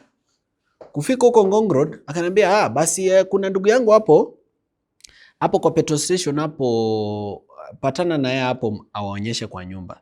So we meet some guy. And this guy tells us, kwa nyumba ni pale. Nyinyi ndio mmetuma mlete furniture kwa nyumba ni pale. So tunaenda. Si atumuulizi maswali mingi juu si tumekuwa tukicommunicate naye. So tunafika na tuambia nyumba ni hapa nini, carry the sofa set up the stairs. Mukabeba. Tunaingiza ndani ya nyumba, tungangangana through mlango, imeingia. Now we want to demand for our money. Just when he is actually on his phone. So he's on his phone and I'm telling him we finished. We want him to pay us aende. Kumbe jamani amefika kwa kuweka pin, ule mtu mwingine amemwambia amtumie do. So this is what happened. Somebody picks pictures of your things from your page, posts on their page. Your time Gigi ilikuwa inaitwa OLX. They post on their OLX and on their pages. They sell it at a much cheaper price, which is 16,000 in this particular case. Kitu ya 28,000, huyo alichukua picha akaimarket na 16K. Then alipopata client akanipigia mimi, akaniambia ni deliver huko mahali yule client amemwambia anaishi. Then akanibalance mimi kwamba huyu ni ndugu yangu, mpe hiyo furniture, mkimaliza kuweka kwa nyumba nitawalipa. Okay? Kumbe huyu ndio the actual client. So ako in the process ya kutuma 16,000 to that guy juu si furniture imefika na si ameiona. Na si ule jamaa anamkola anamwambia niweke do, my phone is almost going off. So ako kwa pin, nikamwambia hebu acha kwanza. What are you paying for? Ati nalipia hizi. Unalipa nani? Ati si jamaa amewatuma. Nikamuuliza mimi hakuna mtu ametutuma. Sisi ametuambia wewe ni ndugu yake, una receive furniture, ukimaliza atulipe. So when your client ati si mimi ndo nilikuwa na buy. Na uliuziwa how much? Ati 16,000. Na si mimi niliuza 28,000. Kumbe ule jamaa ameketi tu at the comfort, ameweka nyama, ana control. Ame-market product yako at a cheaper price and then amekuconvince udeliver bila deposit. Ikifika juu wewe huulizi maswali mingi, yeye alipwe azime simu. You see where the game is? So I managed to save this one. So we sat down. This guy had to breathe first and take water. It was like, what? Si nimeresearch hizi vitu online nikapata range ni 30, 32,000, 28k hapo. Nilishinda huyu mtu kwani he has a very good deal. Hata mimi nilimwambia siwezi mlipa unless ikuwe delivered. Mimi nikamwambia mimi niliamua ku take the risk to deliver. So ikabidi tu renegotiate. Akasema ukweli wa Mungu, mimi mbele nyuma saa hii hata nikitafuta hata nikope wapi niko na 20k. Hii balance ya 8k naweza kulipa baadaye. Kabidi tuelewane, tuandikanie agreement chini, nichukue hiyo 20, hiyo 8 jamaa alikuwa muungwana akakuja kunilipa baadaye. So I got in there with lessons. Kwamba this thing can slip away from your hands any moment. Because kama hiyo, so kama jamaa angelipa 16,000 kwa ule na ule azime simu, yes ashalipia furniture, aungeitoa kwa nyumba yake. It would have become a case at the police station, because then even the police would have assumed that mimi na ule mwenye amezima simu we are working together. Wezi jitoa kwa hiyo shida. Wezi convince hawa kwamba ujui ule na yeye amekuambia ukaleta, mbona ulileta? You get the point? So then I got into this business, now starting to understand it. I started understanding what quality is, different types of fabric, comfort, what clients are looking for. There are clients who just want something to start life with. There are clients who just want something that will fit their house. Chenye tatoshea tu kwa nyumba. There are people who are very specific on taste. They want to match their curtains and the carpet. So those are different kinds of clients. Then there are clients who have big living rooms inatosha na hii studio. Anataka 14 seater, 20 seater. So used to make a lot from commissions, and even my wife akapenda hiyo biz, tukawacha ile ingine. So we sold it to someone else, ile, and I've sold business. This is the second time now I'm selling a business. So ile ingine niliuza hadi na jina. Mtu mwingine mwenye alinunua hiyo biashara yeye pia akaendelea. Then tukaanza sasa hii pamoja. So she also used to come ana market, tuna market pamoja. When she gets a client, when I get a client, we go, sell hivyo. Kila mtu analeta yake. So we did really well. Then ikakuwa kwamba our clients with time are becoming dissatisfied. Because now we have more sales than the showroom. Like ule mse tunasaidia kuuza, sisi we have more clients than anaweza handle. So unapata anatu disappoint through mafundi wake. This thing was supposed to be ready by Friday, it's not. It's a wedding gift. Ingine ni Valentine gifts was supposed to be ready by Tuesday, it's not. Wedding gift ni kitanda, si ndio? Probably. Okay. Sometimes ni cabinet, sometimes ni sofa. It can be something else. Ingine umse amebuka the ticket, ana fly out, so anahitaji yake furniture yake kwa nyumba na aende. Mwingine ni Airbnb, ana expect client. The client is flying in on Saturday. Furniture yako inafaa kwa hiyo nyumba by Friday or Thursday. Mtu una work na yeye, like mwenye amekupea showroom yake ama mwenye amekupea workshop yake, mnauzia through yeye, anakupiga ma disappointment. So you transition from kukua na uko na so much furniture but no clients to so many clients you can't meet the demand. That's my problem to this day. Your problem ijaisha. That's a good problem. Your shida ijaisha. That's a good problem. I have that problem to this very day nikiongea na wewe. But you have that problem na showroom imejaa. Ama because of clients are so specific. Kuna client anataka hiyo kitu imatch curtain zake, carpet yake ama color ya walls. Mtu hata buy kitu uko nayo kwa showroom. Atakuja achague fabric out of the 20, 30 or 50 sample pieces that you have. Atachagua his own texture, her own color, na hiyo ndo kitu utaunda. Kuna mtu ako na mlango special yenye haingii kiti yako, yenye lazima mpunguze measurements ama mu-increase. Kuna mtu ako na special problem, a back problem. Yenye kiti yake mgongo lazima uiunde style fulani. Kuna mtu ananunulia aging parents, so haezi nunua chenye uko nayo. There is a certain level of comfort or hardness anataka because of the parents. So the tastes are so different, and that's why you find people who can afford furniture at Furniture Palace, people can afford furniture at odds and ends, they still come to Morara on furniture because over there they are not getting the chance to choose what they want. Kuna nataka urudishe hope yangu. Kuna wase in terms of furniture, you guys are making some decent pieces. Though nimeziona kwa picha. I'm happy to come check kwa ground. Kuna majamaa wako Inda wanaitwa Ashut engineer, they do a good job. Legit, sindio? Yeah, kazi yao ni nzuri. Wanakupigia kazi inakaa ni kama imeprintiwa. I was telling my friend. Yeah, that's true. Yeah. Alafu na odds and ends. Odds and ends they do well. Even Panesa, they do a good job. Even Panesa. Locally mmeshapata fundi okay, Ashut is doing with local fundis. He's doing it with local fundis. Have you struggled with the workmanship kufikisha level ya Ashut? Iyo ni struggle niko na every day. But you know the problem is this. If I was to get to the level of workmanship ya Ashut, there are certain machines and talent I must retain.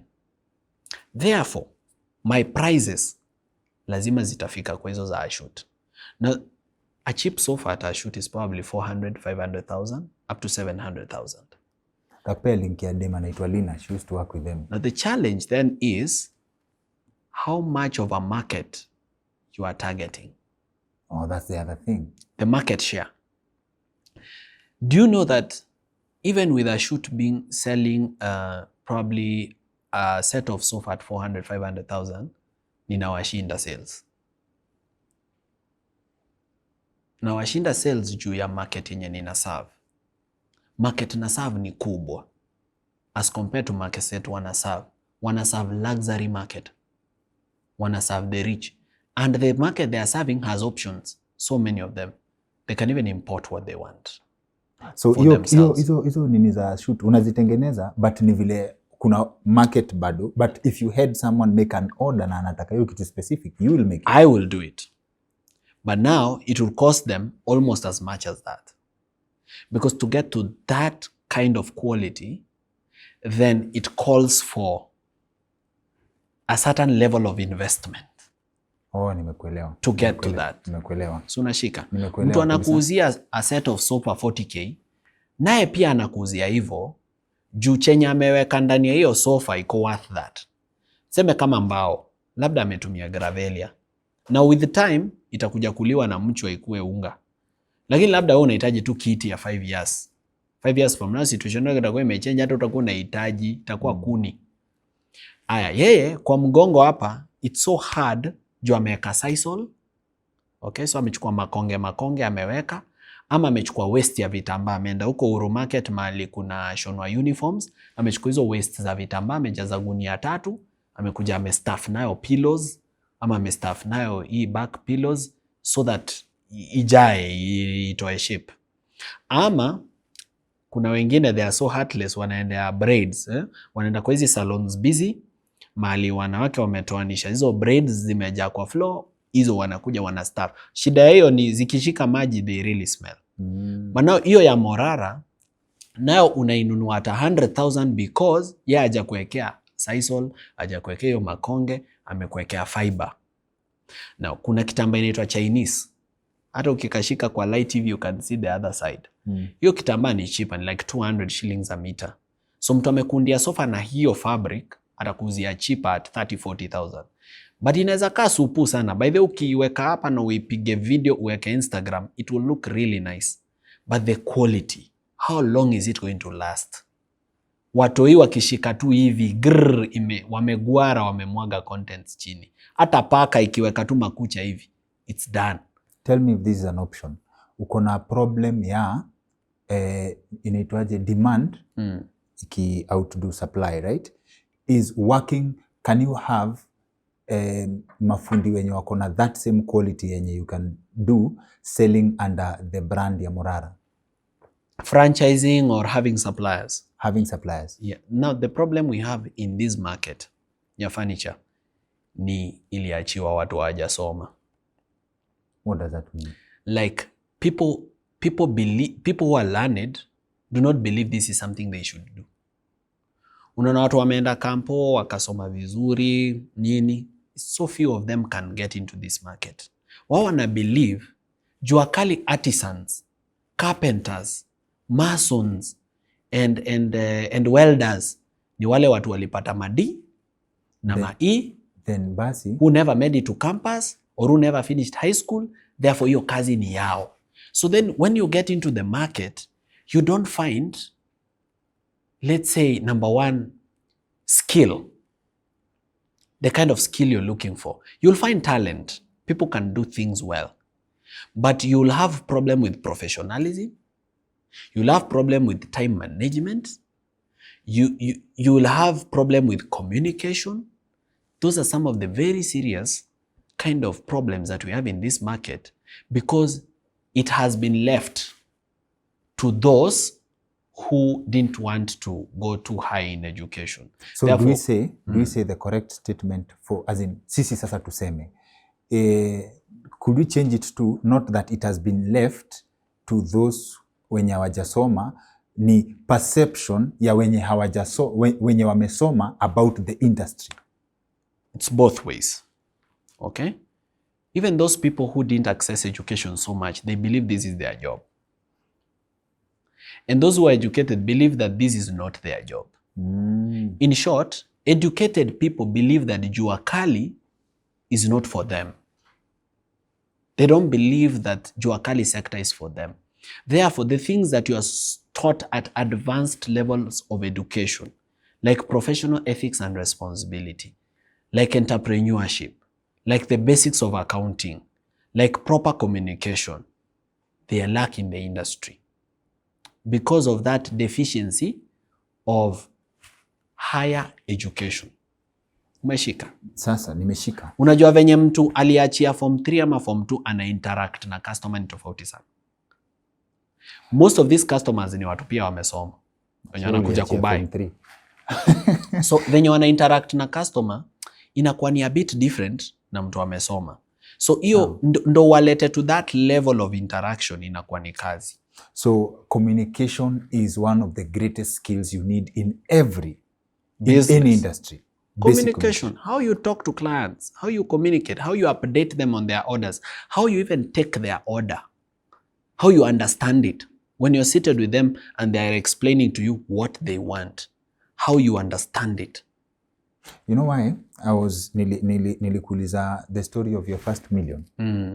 One of the reasons ni I think this year sometime ulikuwa na bill ya KRA sijui ya 186 million. 186 million.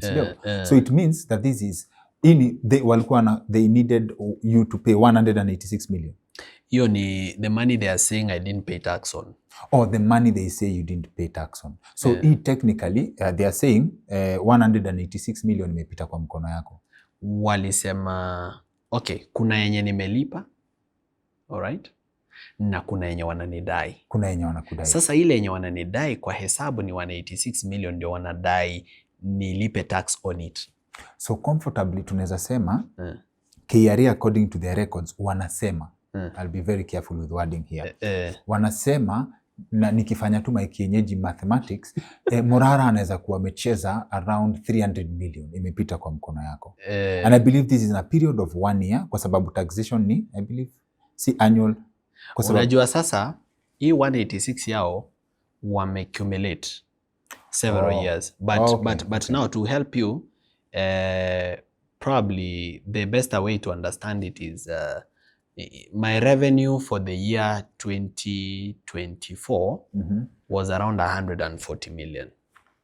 140 million. Yes. And sasa hii tunaongea, this is your business. Yes. Your business. Wachana na Gen Z contribution. Gen Z hata ifiki huko. Hiyo tusihesabu, hii ni biashara. Atuhesabu hiyo. So exclusively minus nini hii do yenye hii 140 million. Yes. This is you transactions. Yes. right? Hiyo ni pesa imekuja kwangu. So how niko very curious and I believe our audience is too. How do you unlock history yote umetupea, we've been following. Kila biz imeenda ikianguka, then unaingia kwa furniture. Right?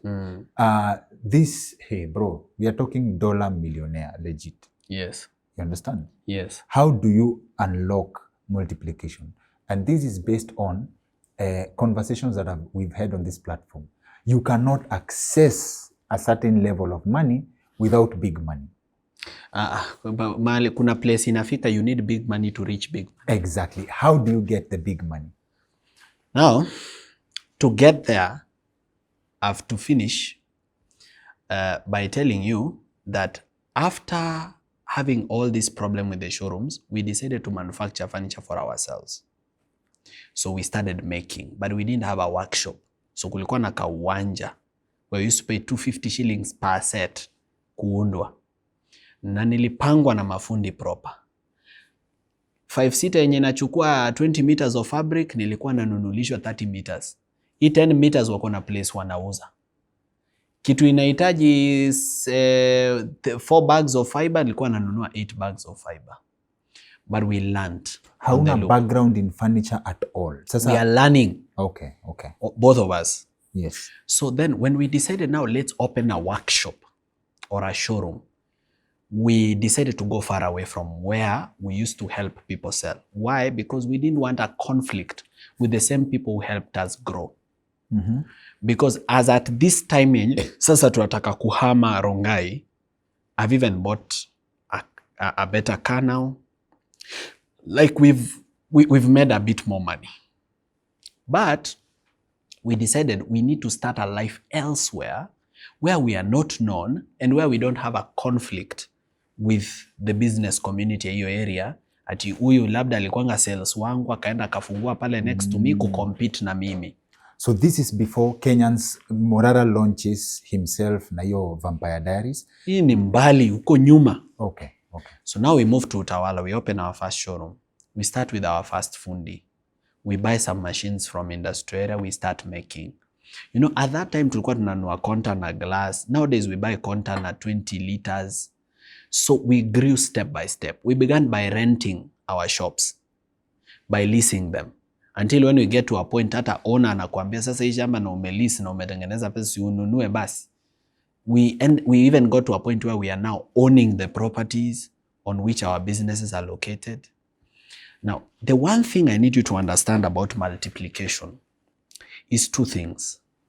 Loans, that is access to credit, and savings. Now, my saving strategy has always been my wife. When I don't want to spend money, hakuna haja mimi ni save, juu nitaikula. I'll have some problem and I'll use it. So ni kumpea yeye, anajua vile ataisave. So whenever we had a big project coming, we used to save money. Our first, kind of considerable investment was after I got frustrated with the first car that I bought, I got very frustrated. I didn't want cars. Like I was okay with Ubering. Niliona gari ikakuwa ni kama ni liability because this car made me replace almost everything. Nanunua fuel pump inaharibu fuel gauge. Mara sijui, sasa hata sijui the amount of fuel iko in the car. Inaenda inanizimikia kwa watu. Wananiambia wewe unasukuma gari kubwa, siuze gari ununue mafuta, mara sijui imechomoa drive shaft imegonga, sijui gearbox imemwaga gearbox oil. Ilikuwa gari gani? Volkswagen Passat. Oh, the same one. Yeah. So because of the expenditure on that car, one of our clients was our friend, told me, Morara, na badala ya kununua gari to drive, why don't you buy a car for you to make money with it? Like, why not buy it as an investment? So I thought he's talking of an FH or an FRR. But he told me, no, buy a Prado. I told him, bana, Prado, the least Prado naweza nunua ni milioni kama 5-6 kama ni mpya, foreign used. So where do I get even that money? Sija save hiyo pesa. So akaniambia the money that you have, hiyo endo wekele kama deposit. Then ingine banki kufinance. Then I realized where the mistake is. I've not been banking at the bank. I've been using M-Pesa till. Now, what I can tell your viewers is M-Pesa till and M-Pesa statement is useless. It's utterly useless. Except knowing ni nani ulitumia pesa wakati mko na kesi kwa polisi, there is nowhere it helps you in your financial life. M-Pesa statement haikusaidi because Safaricom is not a financial institution. So your M-Pesa statement is very useless. It doesn't matter whether you transacted 5 million or 10 million on your M-Pesa, it is utterly useless. It will never count when you want to access credit. So that's when I knew that actually I should bank.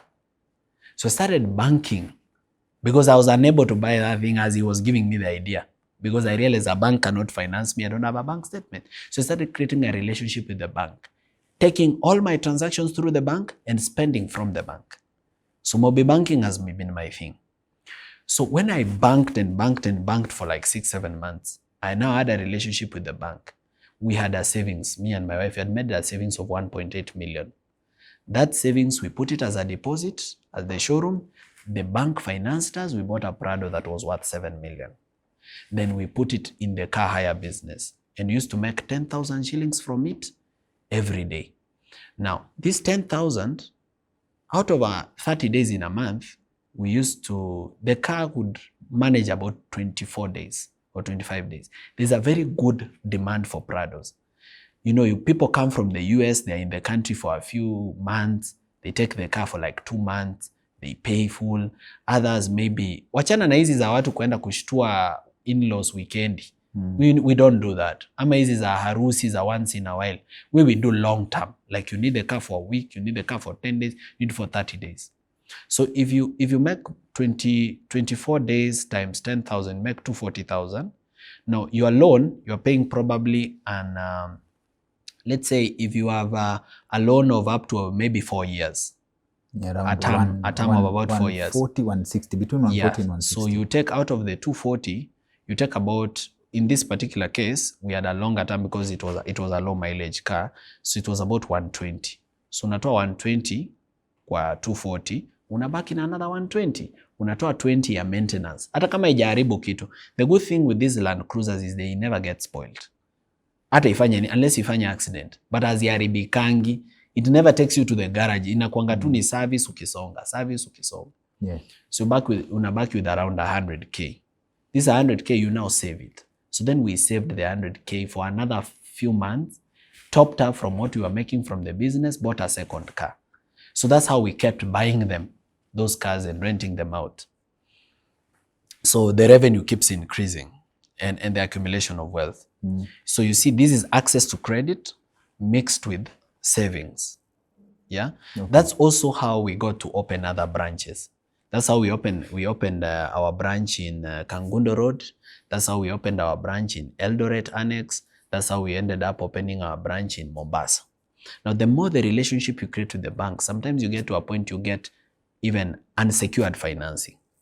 Believe you me, some people borrow from the bank quite more easily than we do. Kuna watu hadi uletewa do kwa nyumba wakiboro. Aletewa document, anasign na anapewa pesa. But then the question is, watu wanasema credit in Kenya is very expensive. It is. Very expensive. So what's the key? Because unaona cash flow is very important.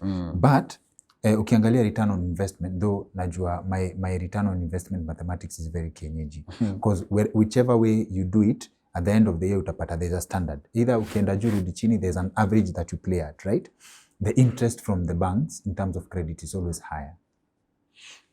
You see, this is it. Currently, the interest rates are very bad, and that's why I oppose the current government. But at that time, the current rate the interest rates were a bit better. You could get a mortgage for even 8% to 10%. You could get a car loan for 16%, which was quite reasonable to get a car loan at 16%. But right now, people are borrowing for up to 24%. Juzi ndio nimeona wamepunguza some basis points kidogo. But otherwise, the interest rates are still above 20%, commercial rates. So, you know, this is what I'll say about loans. Number one, don't borrow for luxury. Usinunue for luxury. Borrow for investment. Unless you are borrowing for something that would be considered a luxurious good, but you are not planning to use it for luxury, you are planning to use it to generate more income. For example, you are borrowing money to buy a car, but the car, much as it's a luxury good, it's going to give you access to new markets. It's going to make your movement faster, your access to clients faster, and therefore, by having a car, you are going to be able to turn over more money than you would have if you didn't have a car. So it will help you save on time. And then probably it will give you class and more believability depending on which kind of customers you're serving. Or, but that's a debate. You, like me, I can take a loan to buy a house in Karen, but I'm not taking a loan to buy a house in Karen to live in it. I'm taking a loan to buy a house in Karen to generate money with it. I understand, but for appearances ama for image, it's a very thin line. It's a very thin line. It really depends with your field. Exactly. Kama ni mtu unauza maploti, you need a car. That's fine. That's fine. Now, we also need to establish that for you to access credit and the level you're playing at when you're buying the Prados, right, is very different from if you had access to credit ukifanya biashara ya maziwa, because there is no way you're borrowing ufanye biashara ya maziwa. There's no way you're borrowing in the early stages of furniture now succeed. This is what I'll say. A young business should never start on credit. And it's a mistake many people do. Unapata you're working for KRA or you're working for some bank or some good institution. Therefore, you have a pay slip which can give you access to a good loan. You borrow to do business. Never borrow for a business you've never done. We only borrow to expand businesses. We don't borrow to start. Ukiona mtu ana borrow kufanya kitu, ameifanya with his own money and or her own money. Akairisk, amejua the ins and outs. You know, the way I'm speaking about furniture, somebody else might think it's so easy. And I've thought that before. Hata mimi about other people's businesses. Nasema na nikifanya kitu fulani naweza unda do. Naenda naanza. Then I fail spectacularly. You need to do a business first. Understand its ins and outs before you borrow money to do it. People borrow money and go to China. Then they even don't know where to go in China. So they just go to Guangzhou, nini, they import things, inakuja container mzima hapa, 20-foot container, ina land hapa, anashindwa kuzimove into the market.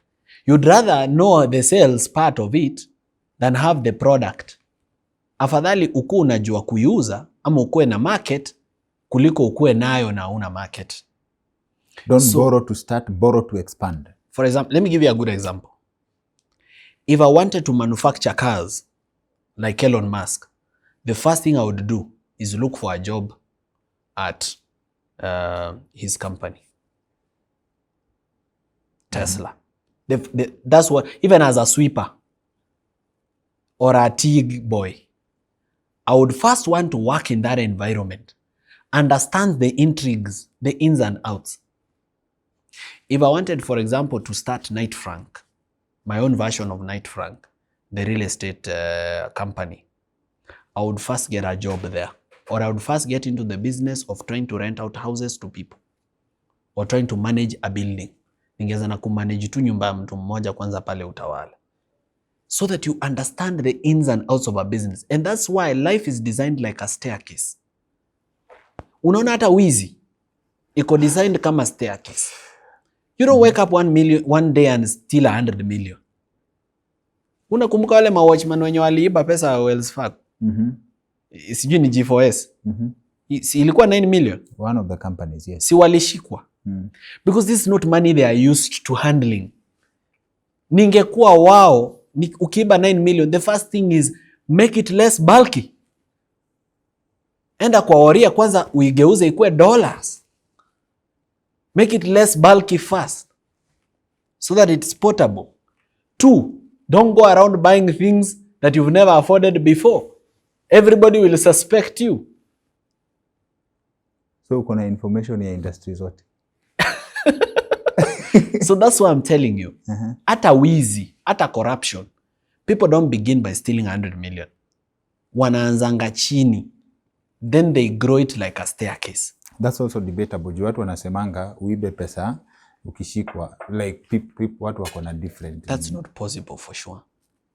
Because ukiangukia jackpot, you know, this is what people say. The mentality of a person who has decided to be poor. You know, there are people who've not decided to be poor. They are just poor, but they are working hard to get out of poverty. But there are people who've unconsciously made a decision to be poor through their own actions and behaviors and mannerisms. Sorry.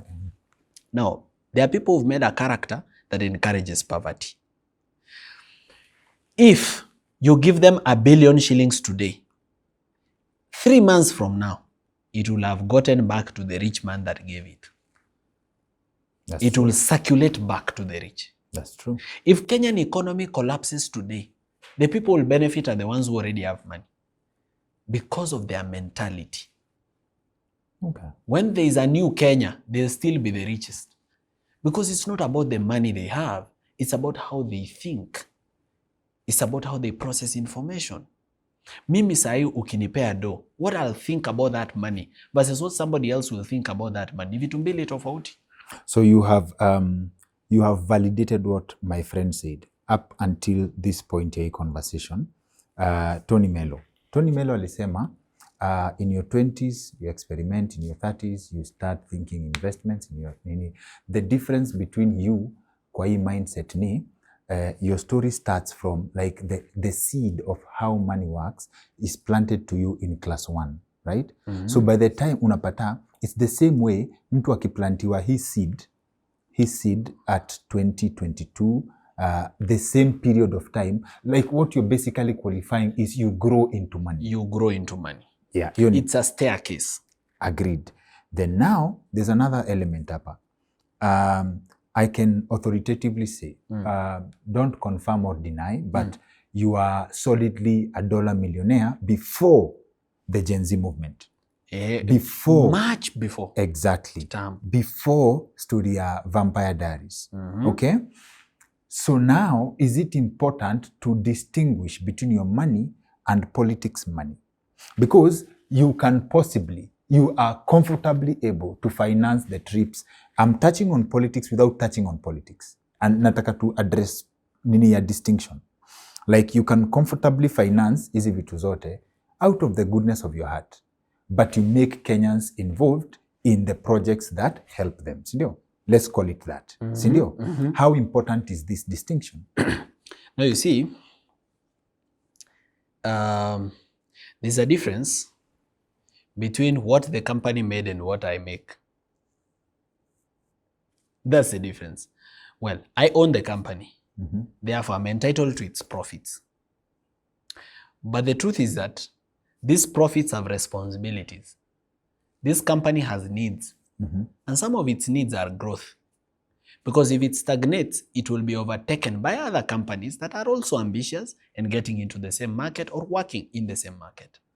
So because it has needs, even if it makes a profit, that profit is not mine to eat. It is mine to reinvest back so that it gets the growth it needs.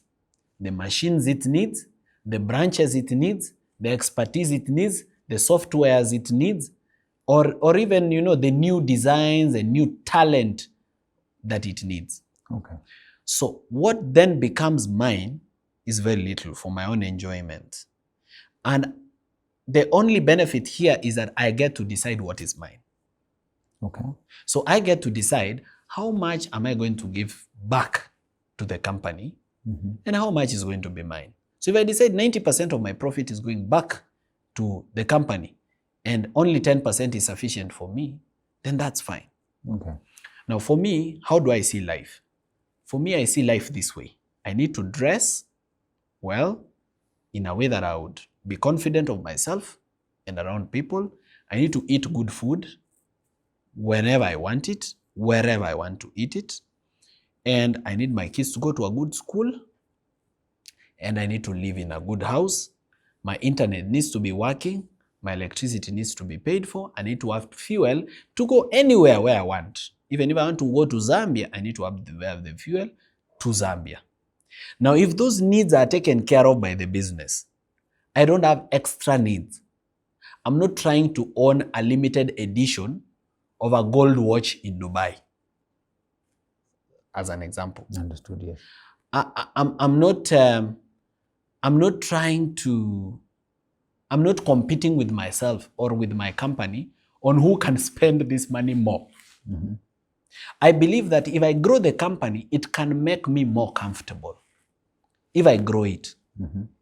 But personally, if I make myself comfortable with the company money, I may not be able to grow it.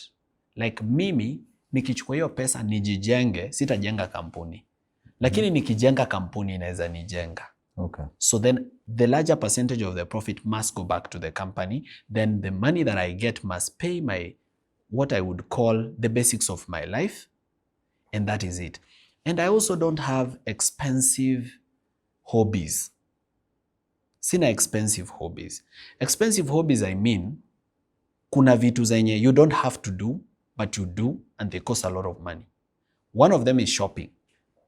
The people who shop at Louis Vuitton, they shop at Fendi, they shop brands. Mm-hmm. And these brands are very expensive. Now, Okay. I don't shop brands. Mm-hmm. Even if I can afford it, I don't. Mm-hmm. So mimi, sikwangi very keen kujua ati watch intavani ya brand gani. It just needs to look nice. Hata kama ni ya 1,500, hata kama ni ya 3,000 shillings, as long as it looks nice, I'm good with it. Okay. For shoes, I'm not trying to wear Aldo. I'm good if the shoe looks good. Sometimes hata nanunua mtushi. Unapata nimepark gari pale Baricho Road, labda nabadilishiwa rakens za gari, ama nafanyiwa service somewhere in Toyota, na mtu anapita hawa hawkers wenye amebeba jacket, na jacket inakuwa ni jacket fiti, na naipenda, na ni 700, I buy. So I buy things for the value they can give to me, but I don't try to live on brands. I'm not struggling to live in Karen, for example, even if I can afford to live in Karen. I don't live there. I don't live in Runda either way. Because my attitude towards Runda and Karen is that the people who live there sometimes are even antisocial. You don't even know your neighbor. You are not even friends. Everybody is living there in fear of the other. So there's no that sense of community. So for me, not having those expensive desires and expensive hobbies for sure has helped me.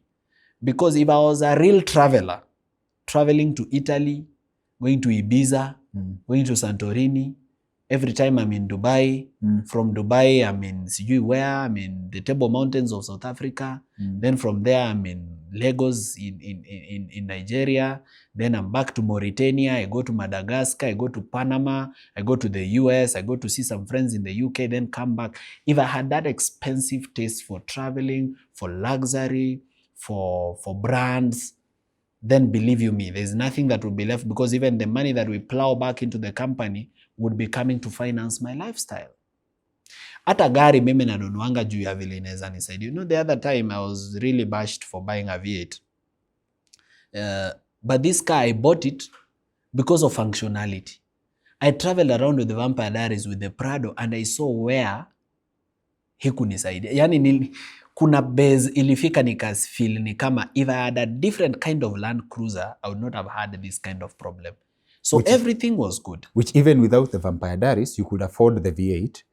So begs the question, you are bashed for buying a V8. Does politics come with the pressure to look poor? No. Actually, politics comes with the pressure to look rich. For you? For me. Because why would they bash you? For me, they would bash me because then buying the car starts feeling like opulence. Okay? It feels like, it's like show off, like opulence. But you see, I was living this life before politics. So for me, sioni makosa. Naonanga makosa after nimeona social media. When people are complaining, that ndio naanza kusema, probably that should not even have been known by the public. But you see, because I'm a popular person, a car I own, hakuna vile watu watakosa kuijua juu. Nitafika event 2-3 nayo, people know that that's my car. Ama nitaenda Vampire Diaries 2-3 nayo, people know the vehicle. Sawa. So now kuna two things I wish we can address before tufunge. Tazisema kwanza alafu we break them down. One, is there good money and bad money? And number two, there is talk na ime ni reach juzi and a conversation I've had with Butita. Yeah, leo actually. Yeah, there's a lot of money hapa nje. Like there's a lot of money. Yeah, as in we are talking billions, but there is no link between how people can get it. Structured way of how people can get it. And we discussed this wakati tulikuwa tunaongelea mambo ya scholarships. So is there good money and bad money? Na hii ndio yenye watu wanasema iko in terms of opportunities ya money injected but haifiki kwa watu. I'd like us to discuss that. So tuanze na, is there good money and bad money? And I'll start with, you've been in the political circles, right? So we are not talking politics, but you've been in the political circles. Watu wanasemanga kuna kapesa inakuanga ina flow mahali. Have you chewed that money? No, pesa ya siasa na haijainifikia hata 10,000. Kabisa. I've never been given money by a politician at all for any reason, even as a gift. Hakuna. So hii imagination ya some imaginary money, you've not touched that. I know there's money. I know that there's a difference between good money and bad money, but hiyo pesa ya siasa haijanifikia. So what's the difference between good money and bad money? For me, how I see it is bad money is money that comes easy and good money is money that comes hard. I know it's not something you expect. You're probably not expecting me to say that, but that's it. When money comes a hard way, it's really good money. When it comes an easy way, it's very bad money. Have you ever made easy money? No. Not at all. Sijaitengeneza pesa ya urahisi. Ati ile niliangukia tu. I've never. Pesa ya kuangukia ni mbaya sana. Na umetupigia story and mtu anaangalia journey yako step by step and the furniture business. Of course, we are not auditors, but you've explained your journey, okay? Even apart from furniture, there are other things I also do. There are other things you do. So now you come to a place where your money mixes with politics, your personal money. Na unasema the money that people contribute does not even come close to what you have made for yourself. Do you feel pressured? Ama how does it make you feel that by the way, najua nimework hard, najua kumake dough, then kuna contribution, okay? Sindio? But then sasa everything you've worked for, tunaweza sema it's being narrowed down to contributions. Yeah, that's true. But there's another way to look at it. Yes. You know me, I stopped being a complainer. Because I realized that the more you try to explain yourself, the more you get into deeper problems. Donald Trump is one of the richest people in the world.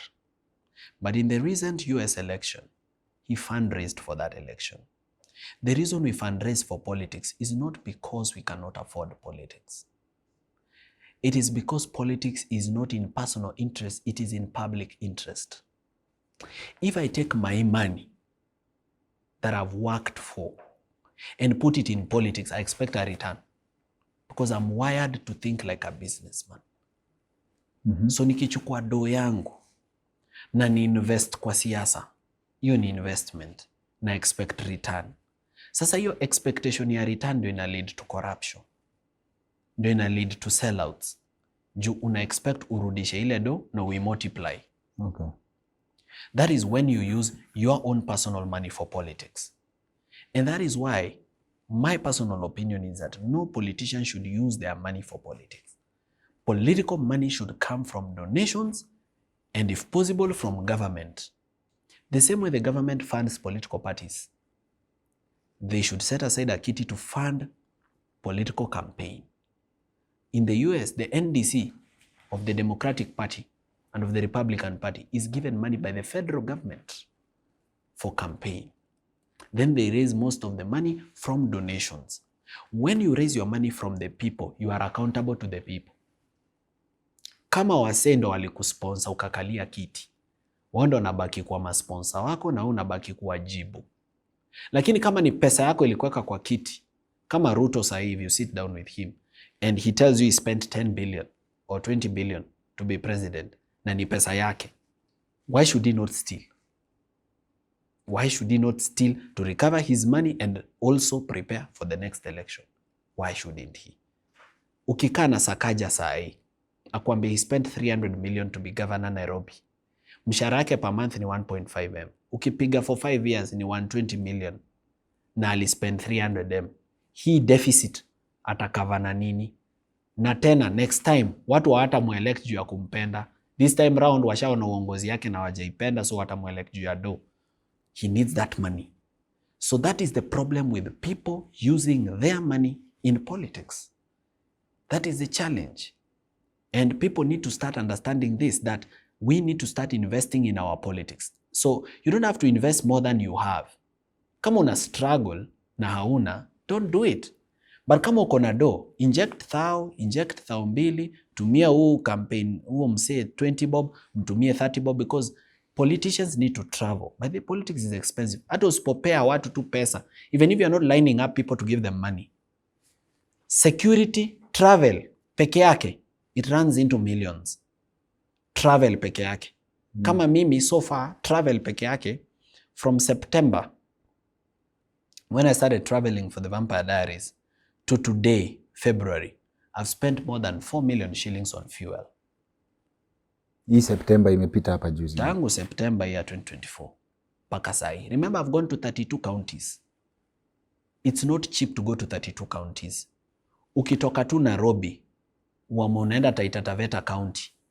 Lakini uanze hapa Makueni Sultan Hamud. Unaende Mbulutini, uende kuwa Kiwo, unaende Mutia Mbua, utoke Mali, urudi hivyo uingie pande za uende paka Kimana, uende Oloitoktok. Utoke Oloitoktok uingie Rombo, Njukini, Ndarara, ukuje kutokea hapo kwenda. Tulisema tuongei politics bana. No, I'm just telling you about the costs. I'm not talking politics. Umenishika bana. I'm saying the cost. Unaona venye una travel hivyo, there's a cost. Yeah. Let's imagine you're traveling with security. Uko na security. And you need it. Because watu unakanyaga their toes, si walk over. You're not joking with small people. You're joking with people who have capability to harm you and harm the people close to you. So you probably may travel in 2 cars. Or if you are intending to have a rally, you'll travel with a car yenye iko na sound na utakuwa kwa hiyo gari. Utakuwa kwa gari ingine. So imagine if there are 2 cars and you're going all that direction, plus accommodation. Not just for yourself. Unajua ingekuwa ni wewe. Umeenda tu Taita Taveta County ukalala na ukaamka asubuhi ukapiga shughuli sawa. Umeenda na watu 10 ama watu 8. Driver mmoja, PA wako, bodyguards maybe 3 plus you nani na nani. If you pay accommodation for these people plus yourself, this thing now, it begins running into millions. It becomes a serious affair. So that is why Kenyans need to know politics is expensive. And if you let a politician use their money on politics, then they will recover that money. And they'll not recover that money from salary. They'll recover it from corruption. So any politician who is intending not to be corrupt should fundraise. Even if you have it. Fundraise public money for public work. Malizana nao, funga hiyo kazi. Mimi, I come from a different book in terms of money and politics. I think politics, solving the political problem should just be as simple as politics should not be as lucrative as it is. Bado sijapata mtu anani convince why an MP should earn more than a police officer or a teacher. No, you see now, the thing is this. A teacher does, and a doctor, they do more work than a politician. But now it's society put value on politics. And you know, value is what people say it is. In fact, power lies where people believe power lies. If people believe gold is good, then gold is expensive. If people believe diamond is beautiful, then diamond is expensive. It means we are the ones who drive the cost. We are the ones who make politicians earn that much because of how much importance we place on their office. And believe you me, they have importance. No, so in reality, so we still come back to the work a policeman does in the interest of society. can also be equal to the work that a member of parliament does in service to the community. How many problems does a leader solve? And how many problems does a police officer solve? And what is the magnitude of those problems? And how many people does that solution impact? Because you see, more money goes to more solutions. The reason CEOs of big banks and big tech are paid salaries of up to 30, 40, 50, 60 million is because of the problems they solve. It's not because they work harder than the person. The CEO of Britam Insurance is not paid more because he works harder than the person who is at underwriting. The person who works at underwriting or at marketing, they work 100 times harder than him. But because he solves bigger problems, and those problems have a bigger impact on more people, he's paid more. No, I think if that is the case, I think then we should start from reset, from a place of demonstrate that value. You understand? Like if our MPs would demonstrate that value, let's say, for example, we collectively agree that yes, this is the net effect of what we are paying for, okay? Then it's not an issue. But right now... Kingori, the reason you are disappointed is because our politicians are useless. It's because we pay them a lot, but they don't do what they're supposed to do. If they were doing what they were supposed to do, believe you me, we would be worried that we are paying them less. So we come to a point of agreement. We have come to a point of agreement that we do not get the value that we are really paying pay these people a lot, but we are paying according to the job description that is on paper, that is in the constitution and in the law. But they are not doing that job. So then we are the ones who've been shortchanged because we've paid for something we are not receiving. Exactly. So we are not receiving. So on that we agree. There's one thing that I think we will forget. And if we finish this show forgetting that one, then the value of our conversation might be lost. And this is the thing.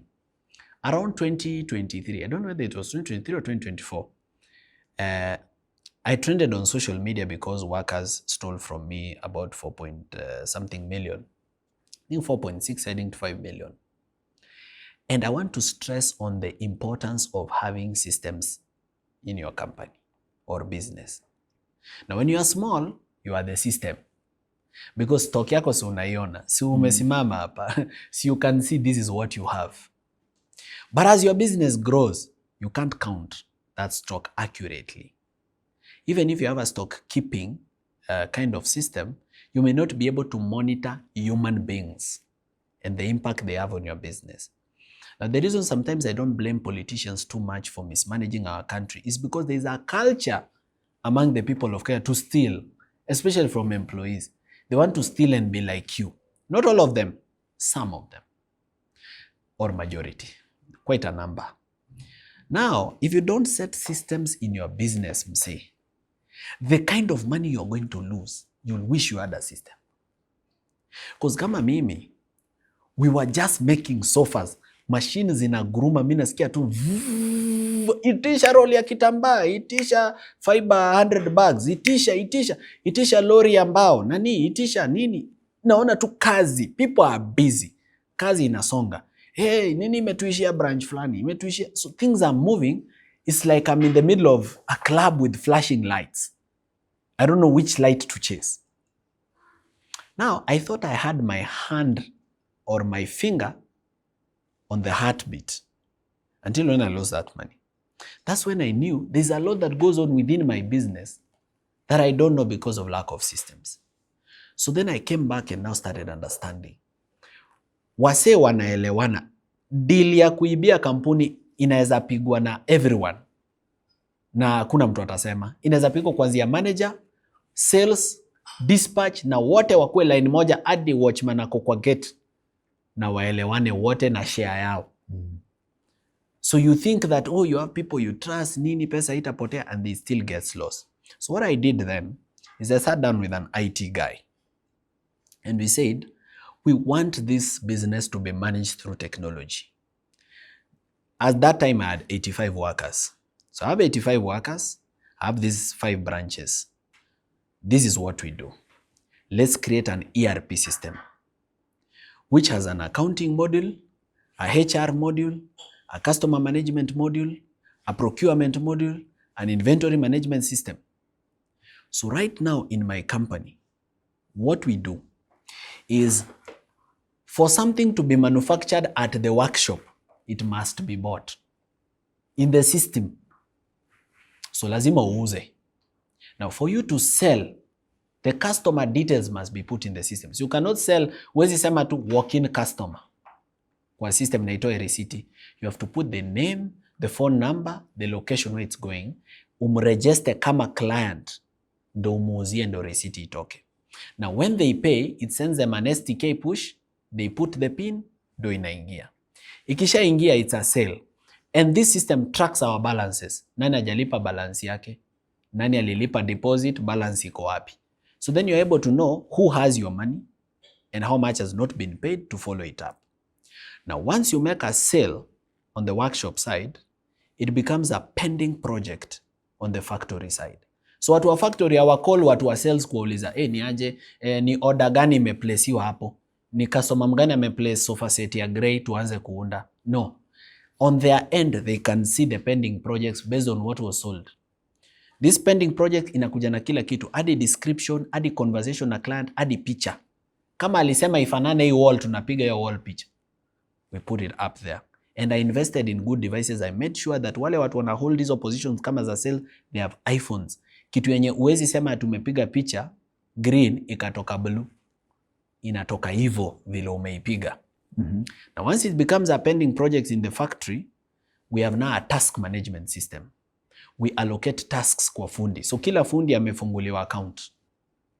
We allocate you a task, and you a task, wewe utafanya frame, wewe utashona kitambaa, wewe utafanya hii. We allocate you that task in the system. Ukimaliza kushona hiyo kitambaa, ukimaliza kujenga hiyo frame, you go to your end of the system and you mark yourself complete. Your supervisor comes and verifies that you did the job and approves it. So then, sitembei na kitabu ati ulishona pilo ngapi hii wiki? Ati na wewe uliunda frame 10. Frame gani? Ya ile kiti ya grey na ile kiti ya brown? Wewe wacha. The system tells me what you did. Hata sikuulizi, it tells me. Now I can know who is hardworking, who is not, who is the best earning fundi, who does this, who does that, who is always late, because it always measures time. Now, when you come back from that, we have a procurement system. Unajua sisi we procure things in large amounts. Kama ni misumari zinakujanga na gunia. Kama ni mbao zinakujanga na lori. Like 6,000 feet, 5,000 feet. Kama ni fiber inakuja na lori mzima, hivyo. So for you to do procurement, you must raise an LPO in the system. And I never pay anything unless the LPO is raised in the system. Ikifika kwa store, lazima store manager i-verify, ndio ingie kwa inventory management system. Sasa ndo unde kitu, we have a formula for everything we make. Kama ni hii kiti, and it's a new product, we don't make it until we draw the formula for this. So we'll come, sit down, know how much wood it uses, mahogany wood, how much of this it uses, and we create a formula, cost of material, like a bill of quantities. So whenever you have been allocated a task in the system as a fundi, the work ticket unatoa, ndo unaenda nayo store. Hiyo ndo utapewa nayo vitu ya kujenga nayo hii. So then I'm able to know how many materials I have in the store, how many were used, and on what. So this is a system that even manages leave. Kama unahitaji leave unaitisha kwa. So I know who came, who didn't come, na nime interconnect na kampuni. Ukikuwa late, it can tell me who is always late, who is always early, who is always working overtime. It is very important to have a system, because then you can go to Zanzibar, sip your cocktail, and your money is still, you know, the power to be wealthy is if money can be made in your sleep. Kama ukiwa umelala do yako inajitengeneza, then you are now rich, you are wealthy. Where sasa mali unaelekea, do itajiuna. But if you have to be there for money to be made, uko mbali sana. Unajua you've described, wale wasi wanawachingisho yetu, wanajua we've been in partnership with an ERP system platform, inaitwa Odoo. Yes, I know it. Odoo inafanya everything you have described Unaiconnect hadi na website yako, sale ikipigwa inaenda huko. Na unatengeneza in fact for beginners wa business, it makes the business, you can create a business website free na itakuwa free for life when you start with a website. So ukiongeza hizo software zote umetaja, accounting, HR, sales, procurement zote, as you add them, as your business grows, as you create a system on the platform, unaenda ukiongeza budget kidogo and it like everything umetaja. It's a na mmeona tunawaambianga ukweli the importance of a system. Manze system itakusavia do. Me I lost 4 million, but how much did it cost me to have a system? It cost me 600,000. Wewe sasa pia hata wewe unafaa ujue Odoo. Nafaa nijue Odoo juu by the time naunda hii system mimi sikuwa nimejua story ya Odoo. Odoo nimekuja kuisikia on your show. Ndio hii link hapa chini. Hii video inaenda tuko live Sunday. So hapa chini kuna link ya direct to Odoo. Unaanza scratch like a system that everything has been done for you. Akiwacha niongee kitu ni kama napiga nduru. All business people watching today, if you are running your business without a system, you have to. You are playing with fire. Na lazima itakuchoma. Lazima, I guarantee you. Ulilipa school fees ya 4 million. I promise you. 4.5. I paid 4.6 million school fees to learn that. Always have a system, however small your business is. Always have a system yenye inakushow kila kitu. Unaona venye nimekaa hivi? Email za biashara yangu zinaingia. Unaona ukiraise LPO sahi napata email hapa. Ukimake sale napata email hapa. Ukicomplete order, hata ndio hii stock itoke hii branch iende hii branch ingine, you don't just move it, you do a stock transfer in the system. Do you know where the weakness is? Weakness iko hapa. Wewe ni mtu unauza nguo zimetoka kwa supplier wako, so unajua uko na shati 20 na uko na kaki 10 na uko na makoti 20 na uko na socks 100 na uko na this, yani you know your stock Sasa juu umenunua aka ka POS kadogo ka 20k. Unaona hizi POS zinauzwangwa tu. Umenunua ako ka POS. Na si kadharau, ni kazuri, kanasaidianga when your business is small. But as your business grows it becomes utterly useless. Sasa uko na ako ka POS. Sasa ako ka POS unajua you have to put the stock in the system ndio iuzwe. So when utaketi na kompyuta yako ukey in the data, useme nimenunua shati 20 ukey in. Nimenunua longi 30 ukey in. Ndio zikienda kuuzwa sasa umonitor venye stock yako ina move. Now, the system I use right now, nobody adds stock to the system. Because hapo ndio weakness inaingianga. Juu sasa si wewe umeadd stock, labda ni mtu wako wa sales, umemwambia hebu weka hizo longi 20 na hizo shati 30 kwa system. Zile anapanga kuiba hata ziweka. So hazitakuwa kwa stock list. So hizo zimezama. So ye mwenyewe will not key in the correct data. The human interaction with the software, hapo ndio mali mismatch inaingilianga. So mimi what happens is, my factory and my showroom, they are separate entities. Showroom yangu ikihitaji stock, it buys from the factory. Na ulinunua system 600,000. No, unajua initially it was supposed to cost 200,000. But now when I sat down with the IT developers, with every new thing we were making, it was costing more. With every new thing, every new module, it was costing more. And usifikirie kununua tu system, there is monthly maintenance. Si lazima ulipie hosting, lazima imaintainiwe, sometimes ina hang, sometimes you need more storage, sometimes you need to clear errors, sometimes you need to improve, umeona ka weakness mahali fulani, ama kuna new thing imekuja, kama sahi you want to input AI, artificial intelligence, itusaidie on some of those things. So because of that, please leverage on technology to make it in business, because otherwise a small business is less likely to collapse as compared to a big business. A big business is more likely to collapse. Go try Odoo. Odoo will help you streamline your business kwa platform moja. Odoo ni platform moja powerful sana that will centralize all your business. See, with Odoo, you have all the apps you need to manage your business and they are all interconnected.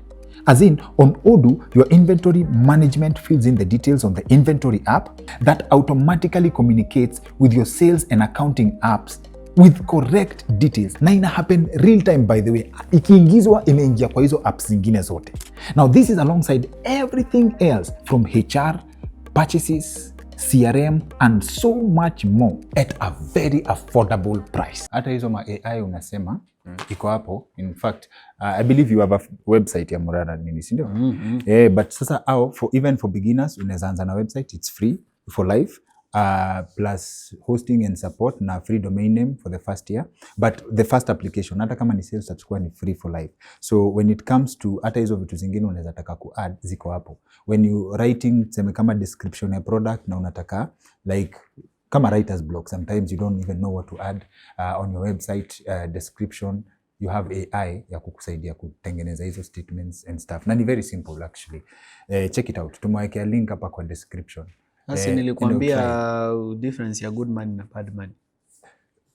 Good money ni easy money. Good money comes hard. Is hard money. Ikikuja kwa njia ngumu, it's good money because you'll take care of it.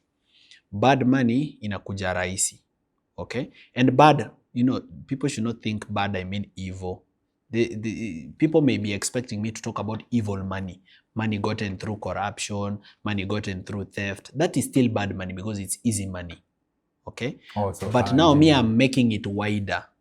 I'm making bad money to be easy money. Like pesa yote yenye unapata kwa urahisi by doing anything, whether it's legal or illegal, it is bad money. Good point.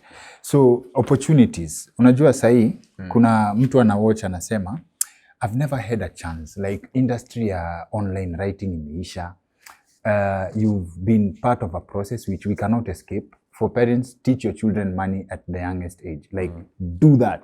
Like hiyo kitu ya tabu ya sijui ngoja uende upate pesa nini, wait for your children to get your inheritance when you're gone, does not make sense, right? So, and you cannot escape the staircase. Like you have to grow into money, okay? You have to expose yourself to money. You cannot escape that. You can't escape. We have a crisis ya wase wametoka job. Kila mtu anaambiwa entrepreneurship. Do you know it's very hard to separate the person you are today, money-wise, from the journey you've gone through? How do you know? Do you have a map? Do you have a map? Yeah, this is what wealth looks like for me. This is what like the good life is for me before then, right?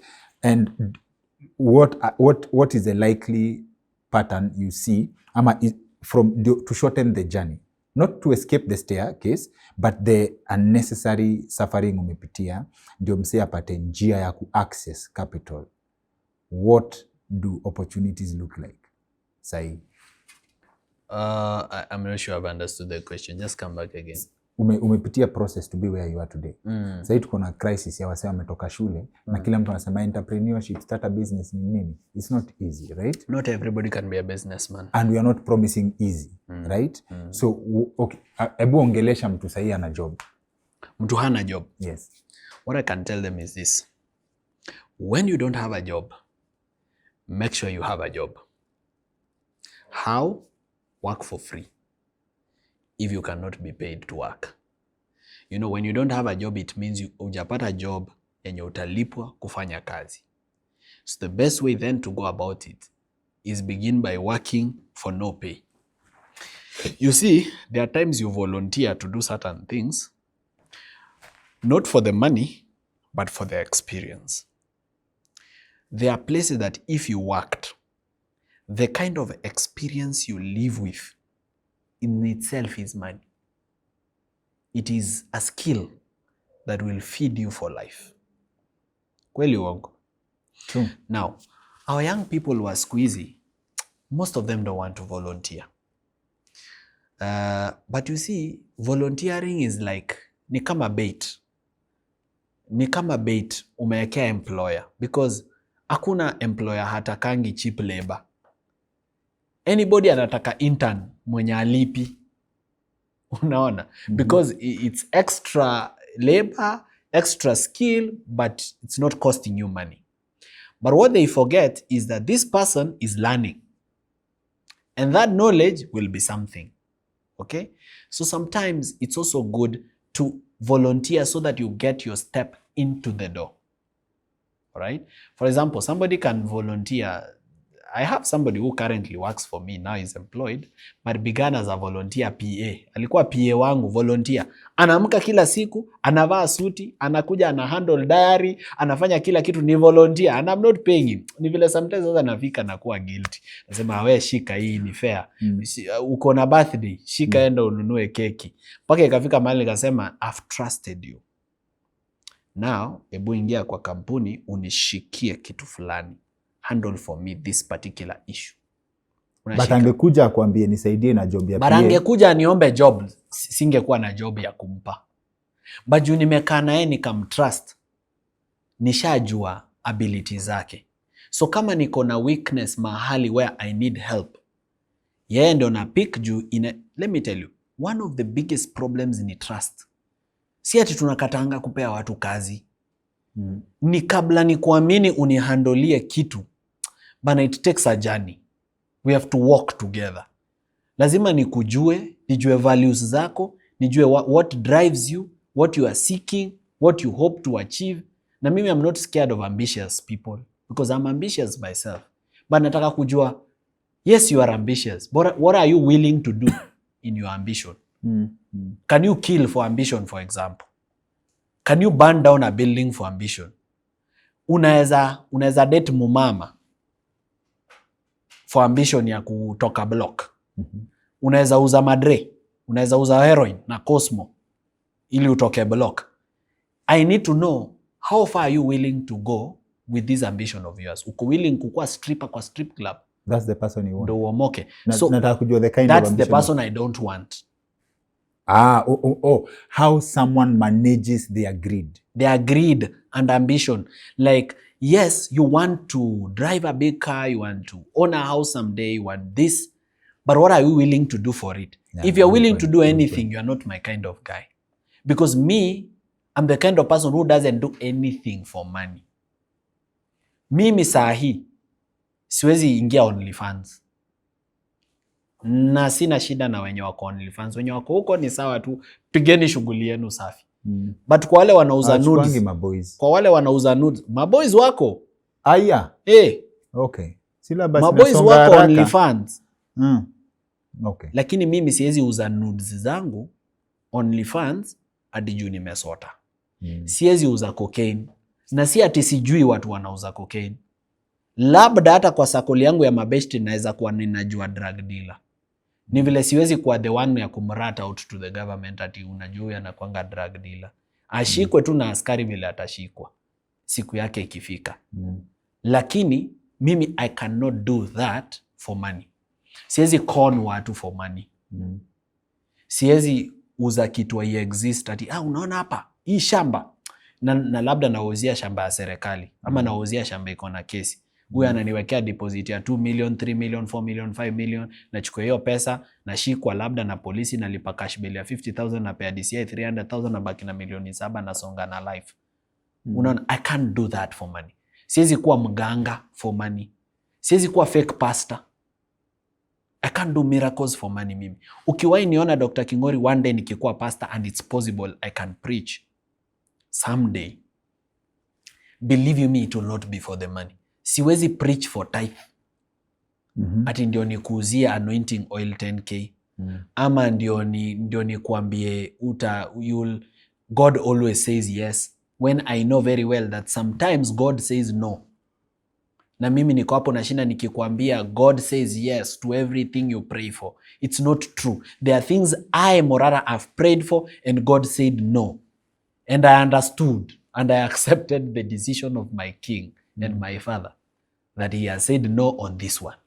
So, young people, be ready to give yourself, to volunteer sometimes your energy and your intellect to get yourself on the door. Sometimes you need to do a sample. Na hapa ndo mahali watu hawakusoma sana wanashindia watu wenye walipata degree na masters. Ukiwa pale umepark kwa jam, si kuna msee ukujanga na kitambaa anaanza kupanguza gari yako kioo. Hujamuomba, hujamwambia, lakini unafika unakuwa guilty, unaanza kujishikashika. Sema na nilikuwa na coins hapa, nilikuwa na 200 hapa. Yes. Now, ukiwa pale umepark gari kwa garage inatengenezwa ama inafanyiwa some reupholstery or something. There are people who come and say, mse, niko na hii chemical inatoa watermarks. Na anakuambia hata usinilipe. Let me do just a sample kwa kioo moja uone. Anafanya sample inakuwa poa. Sasa hii kioo inakaa mzuri kuliko hizi zingine. Sasa the only way hii gari ita make sense ni zioshwe zote. So you didn't have that budget, but unaamua basi fanya tu. If somebody came to Morara and said, Morara, nimeona website yako, don't pay me, I just want to do SEO for you. Ukiona chenye what I can do, tuelewane venye utanilipa. Unaona? I would be very interested to want to see what that person will do. Ama aniambie wacha nikundie website, ukipenda unipe kazi ya maintenance, mimi nitakuanga na maintain. So lazima utafute ujanja venye utaingia into the door. And sometimes demanding money is not the way. Ukiitisha door as the first thing, then people start thinking about their budget.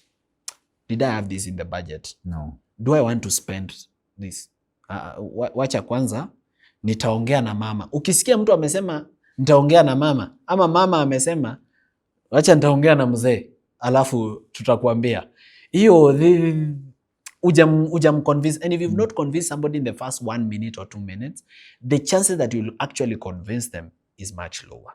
So sometimes it's good, even if you're a cameraman, you're a video editor, come and do one thing. Let people see the results. Then they are like, oh, it works. Okay, so if you were to do it for me consistently, what then would it cost me? You have demonstrated value. Hata kuna chemicals zinaosha choo vizuri sana. Like if you have toilets that are stained, there's a chemical that really washes them well. My brother sometimes sells that chemical. What he does is he goes to people, to institutions, anaenda maybe to a big hotel, anawaambia angalia toilet zenu vile ziko na stain, nipe toilet moja niwafanyie sample. Then inakuwa white like this thing. Then wako like, oh, so if you were to do this for us regularly, what then would be the cost? So you get where I'm coming from. Yes. Volunteering. Then number 2, young people must be willing to leverage on what they have to get what they don't have. There are 3 things in life: time, energy, and money. Now, most young people don't have money because they don't have jobs and businesses, but they have time and they have energy. Now, if they can leverage on the 2, then they can get money. How? Morara didn't have money to start a furniture business. Decided to volunteer his time and his energy. And now let's add a 3rd one, his skill, to get clients that the showroom owner could not get. And by extension got a commission and was able to build capital to own his own business. Sindio? Now, mimi Morara mahali nimefika saa hii, siwezi zunguka kutafuta spare part. Kweli uongo? I agree. Kitu imeharibika kwa gari yangu, nikianza kuzunguka mimi as Morara, ati mimi naenda shop to shop nikiitafuta, I will lose a whole day and I will lose a lot of money, more than the spare part I'm looking for. But kama wewe hauna spare part shop, but umetembelea spare part shops na ukapiga hizo vitu picha na ukaweka kwa jiji, na mimi nahitaji hiyo kitu na najua jina yake na nimeitafuta kwa jiji, nimepata, wendo uko nayo, nitakukall. Mimi sitaki kujua kama ni yako ama si yako. Mimi nitakwambia leta kwa garage fulani, ukileta nikulipe. You get it?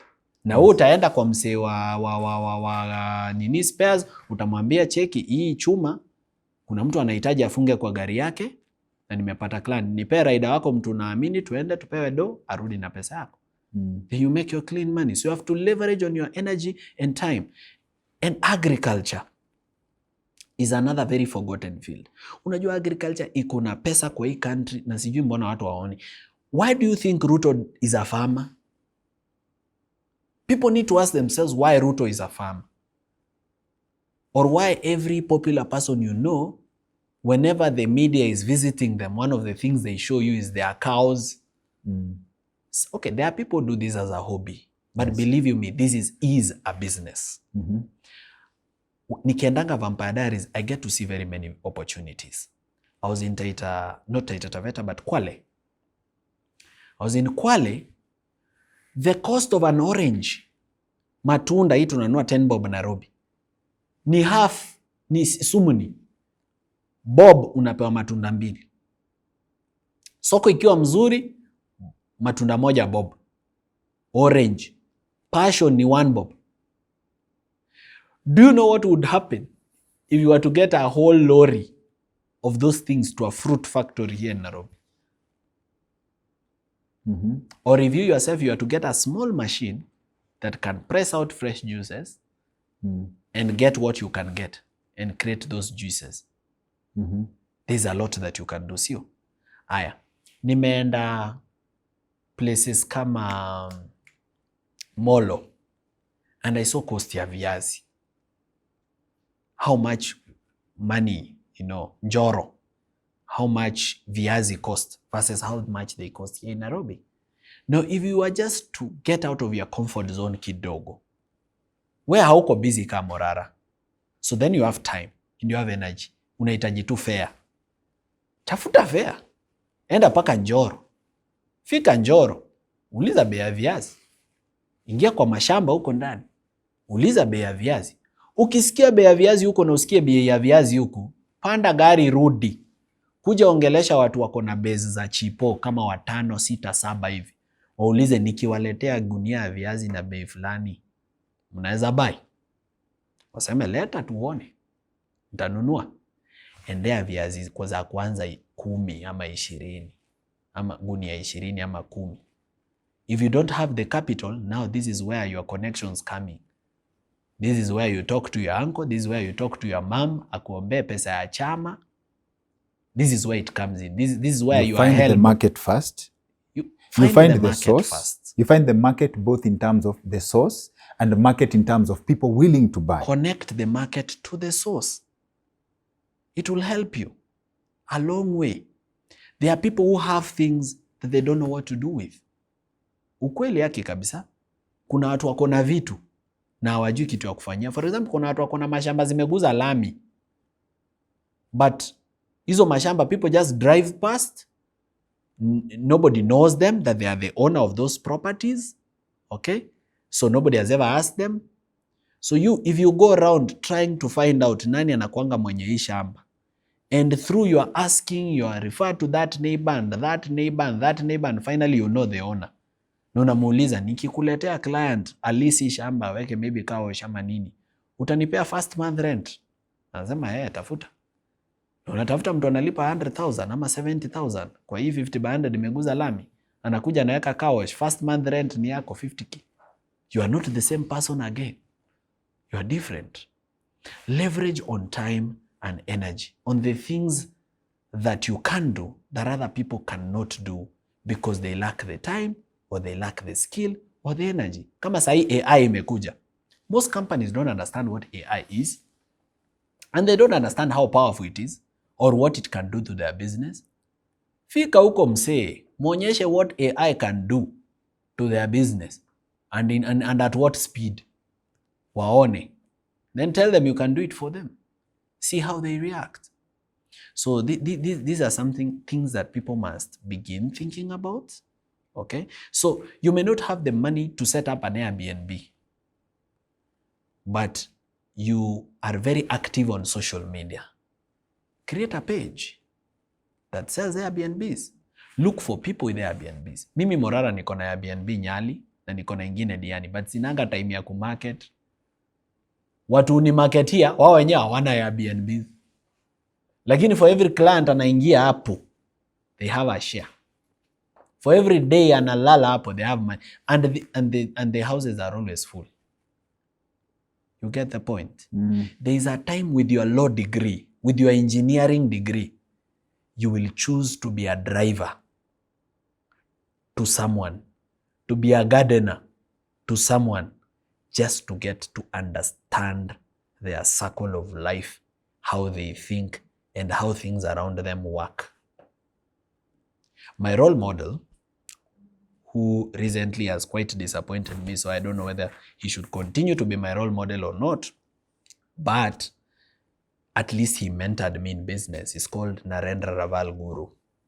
He owns Simba Cements, which is the national cement company. He owns Devki Steel Mills. He owns Bell Helicopters. He owns a number of things. Narendra Raval, before he could begin manufacturing steel, he worked for people who are in steel manufacturing. Then they gave up on the business and stopped. And he decided to revive it. They gave up, wakafunga, wakasema tutaki nini, some went to UK nini, then he picked it up. But how did he begin? By working for them. So opportunities will not look for you. Place yourself. Place yourself where you would find an opportunity. Leverage time and energy and skill to get money. And don't chase money. This is the mistake people make. They chase money. Money is a shy girl. If you chase her, the more she runs away. Money only respects magnets. Attract money. Do something that will make money want to come to you. People say, Dr. Kingori, we've seen your show. We know what you do. We know your content. We know how mature it is. We'd like you to push this brand for us. That's not you looking for money. That's money looking for you. Yeah? So sasa, level tumefika sasa sahi sasa kama mimi, sitafuti do. I'm 29. I don't want to talk about my net worth. But it is way above 100 million. But I'm 29 now. And right now, I don't go chasing for deals. I wait for the deal that comes. But if I see a good deal, I go for it. But when I go for it, I don't go for it in the name of chasing it. I go for it and present myself as an option. And so, is it your submission that na hii economy yenye tumebash sana, it is possible to make $1 billion without stealing? Money can be made even in Syria. You can make money in the Gaza Strip with all the bombings and all the buildings that have been destroyed. You can make money in Zimbabwe, one of the richest people in Africa, Steve Masiyiwa. Where does he come from? Zimbabwe. You can make money from the poorest country in the world and be the richest man in the world. Look, there is the problem we are facing as Kenyans, but there is a problem you are facing you as Morara Kebaso. Sasa, ukianza kutembea na Kenyans ujisahau wewe. Sisi tutashika zile opportunities zimekaa, tukufe nazo, tujaribu kujisaidia. Mimi sahi kukue na war in Kenya, I'll become wealthier than I am, not poorer. You adapt. Because in the middle of war, I'll adapt to the new thing. If people need shelter, that's what I'll be providing. If people need food, I'll package food. If people need weapons, I'll be the new weapons factory. Wouldn't that go against what you're willing to do to get the money? No. At a time of war, how would you not manufacture weapons at a time of war? For self-defense. Even for people to protect themselves, women and children sleeping at night, they are being attacked. They need a gun. They don't need prayers. Okay. So they'll sell everything. They'll sell their land. Nobody is willing to buy. They'll sell their account. They'll liquidate their assets. If nobody is willing to buy, they will give you their savings just to have something to protect themselves, because we are at a time of war, right? What is important is not food. It's not clothing. It is just, living another day. Yani tufike kesho. Interesting submission. So inamaanisha business is in what is important to people, at a given time. Business is in what people need. Good submission. Not just what they want, what they need. So then if you are making a decision on what business you want to do, ask yourself, what do people need? Solve a problem. And there is not enough problems to go around. There are so many problems. There are people with brown teeth. You can start a teeth whitening business. And your clients will be beyond Kenya. After Shanikwa, there are more people with brown. Basi nimetembea wapi? Si watu ni wengi wako na meno wanataka kukaa better. I thought Shanikwa was the last person. Kuna madema wana nyash. They wanted you to sell to them padded panties zenye zina increase nyash. Ama some other thing. Okay? You need to sell people what they need or what they want. Because it's very hard to sell water when it's raining. It's very hard to sell water when it's raining. Yeah.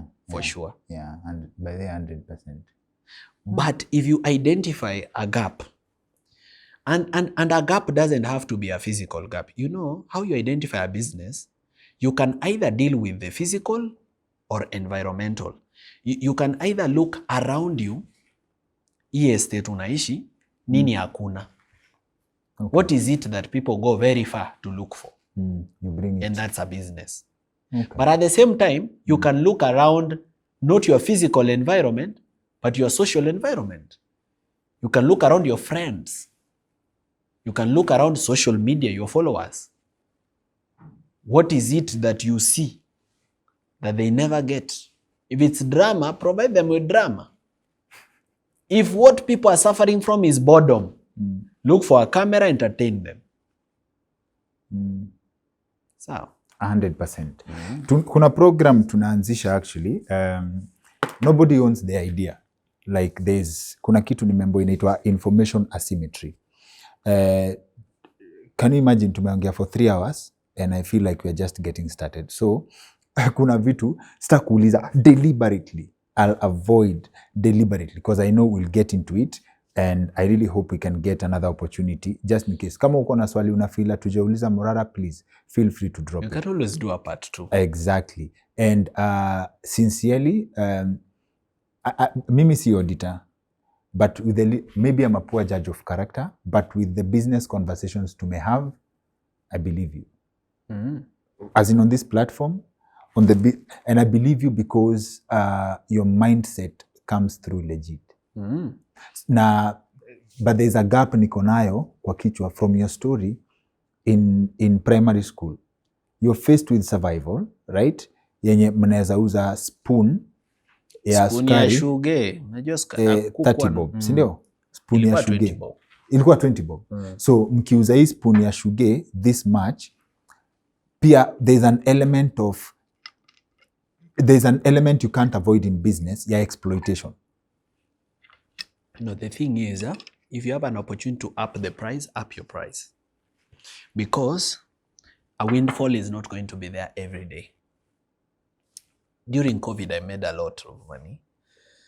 And that is because people are at home. People are on lockdown. And people realize that their homes, their sofas are not as comfortable as they thought they are. You know, when you're working, you get into your bedroom, you sleep, you wake up very early, you dress, you go. You rarely even sit on your sofa for a long period. So over COVID, now you're spending a whole day at home. So you realize how hard your cushions are, how uncomfortable your sofas are. You realize how, your curtains don't match with your carpet. You start realizing that you even need a desk at home to work from. So during that time, what were furniture? We made a bit more because of COVID. But this is a time when people's businesses were dying. And that is when our businesses were multiplying. So it means misfortune is somebody else's fortune. And when you have a windfall, make maximum use of it. Make sure at that time you invest in property, you invest in whatever you feel is a worthwhile investment. But invest. At least own a home. Own the home you sleep in. So that hata vitu zikiwai enda mrama, you have a place you call home. Unajua kununua a home, ama to build a home, for me it's never a wise investment. Nimewai ipiga hesabu na haijai make sense. Like right now, my home is worth about 20 million. If I took that 20 million and invested it in rentals, I have another company that does containers. It's called Morara Properties Limited. It turns shipping containers into houses, into shops. Sijasema kila kitu. Hii ni ya part 2. I have another company ya fashion inaitwa Luku Fashion. So I have things out here. Lakini sasa the point I'm trying to make is, if I had this 20 million and I invested it in maybe rental containers or even just rental building, masingo room tu kadhaa nimeziunda ama ma bed sitter, the kind of rent I would make would be enough for me to live in any house. So instead of building my house yeah, I build a rental house, then the rent so that you can also rent. Affords me rent anywhere where I want. So I live Runda maybe 3 months. I don't like it. I move to Karen 3 months. I don't like it. I move to Ridgeways. I move to Membly. Evo. But now, this is a sentimental value with your home. Home, where you call home. Not house, home. So then now, owning a home does not become a wise investment, because if you are reasoning the way you may reason evil, my reasoning would make sense. But now, because it's home, then probably you need a place where you can always fall back to, which is like an insurance, which is like the place you go to sleep wakati umechomeka, wakati umenyang'anywa pesa huko, you know? And lastly, let me also tell you this. If you work together as a couple, if you break up, you're going to go down. If you start business as a couple, husband and wife, and at some point your marriage faces problems, the problems will be replicated in your business. Aki. And you can see it. I don't like mentioning personalities, but just check any couple that has been working together, and after they started maybe having issues in their marriage, what it did to their business. The couples are going to see it. Director Trevor, I've had a conversation with him. He's also begun seeing it, but they are coming back up again. But the truth is that if you begin business as a couple or as a family, mkianza kuleta drama kwa marriage yenu ama kwa relationship yenu, itajileta kwa biashara. But the other way to look at it is this. When you work with your wife or your husband, your partner, the chances of you succeeding are 3 times higher than when you work as a bachelor. Are you saying with the knowledge you have right now, a single person with the same mindset will not be as successful? I succeeded very fast because I was married. See, I married at the age of 21. So I've been married for probably almost 8 years now. One of the reasons I'm successful is because I was married. I was married, therefore, kitu ya kwanza siwezi lala nje. Unaona? So hata tuende tujibambe na mabeshte, lazima niende home because I'm accountable to someone. Number 2, there is someone asking me why I spent this money. Ukanunua suti ya pesa ngapi? Hebu rudia tena, ukanunua suti ya pesa ngapi? Question. Like, mi ulala home daily. Oh dear Lord. As in, okay. If you have enough money, isn't it cheaper to employ someone to ask you questions? As in, where utakuwa tu unaniuliza niko wapi? Let me tell you, somebody you pay will not hold you to the same account as your partner. Your partner will hold you to very serious account. So, and not just anyone. You know, at the end of the day, this thing I'm saying, it only works if you marry the right person. That's a very important point. If you marry the right person, and the right person, I mean somebody first who has your interest at heart, who has understood your vision, knows where you're going, and is ready to support you through that vision while you also support them achieve their childhood dream. So, ukiweka hiyo disclaimer, I agree and I'm with you 100%.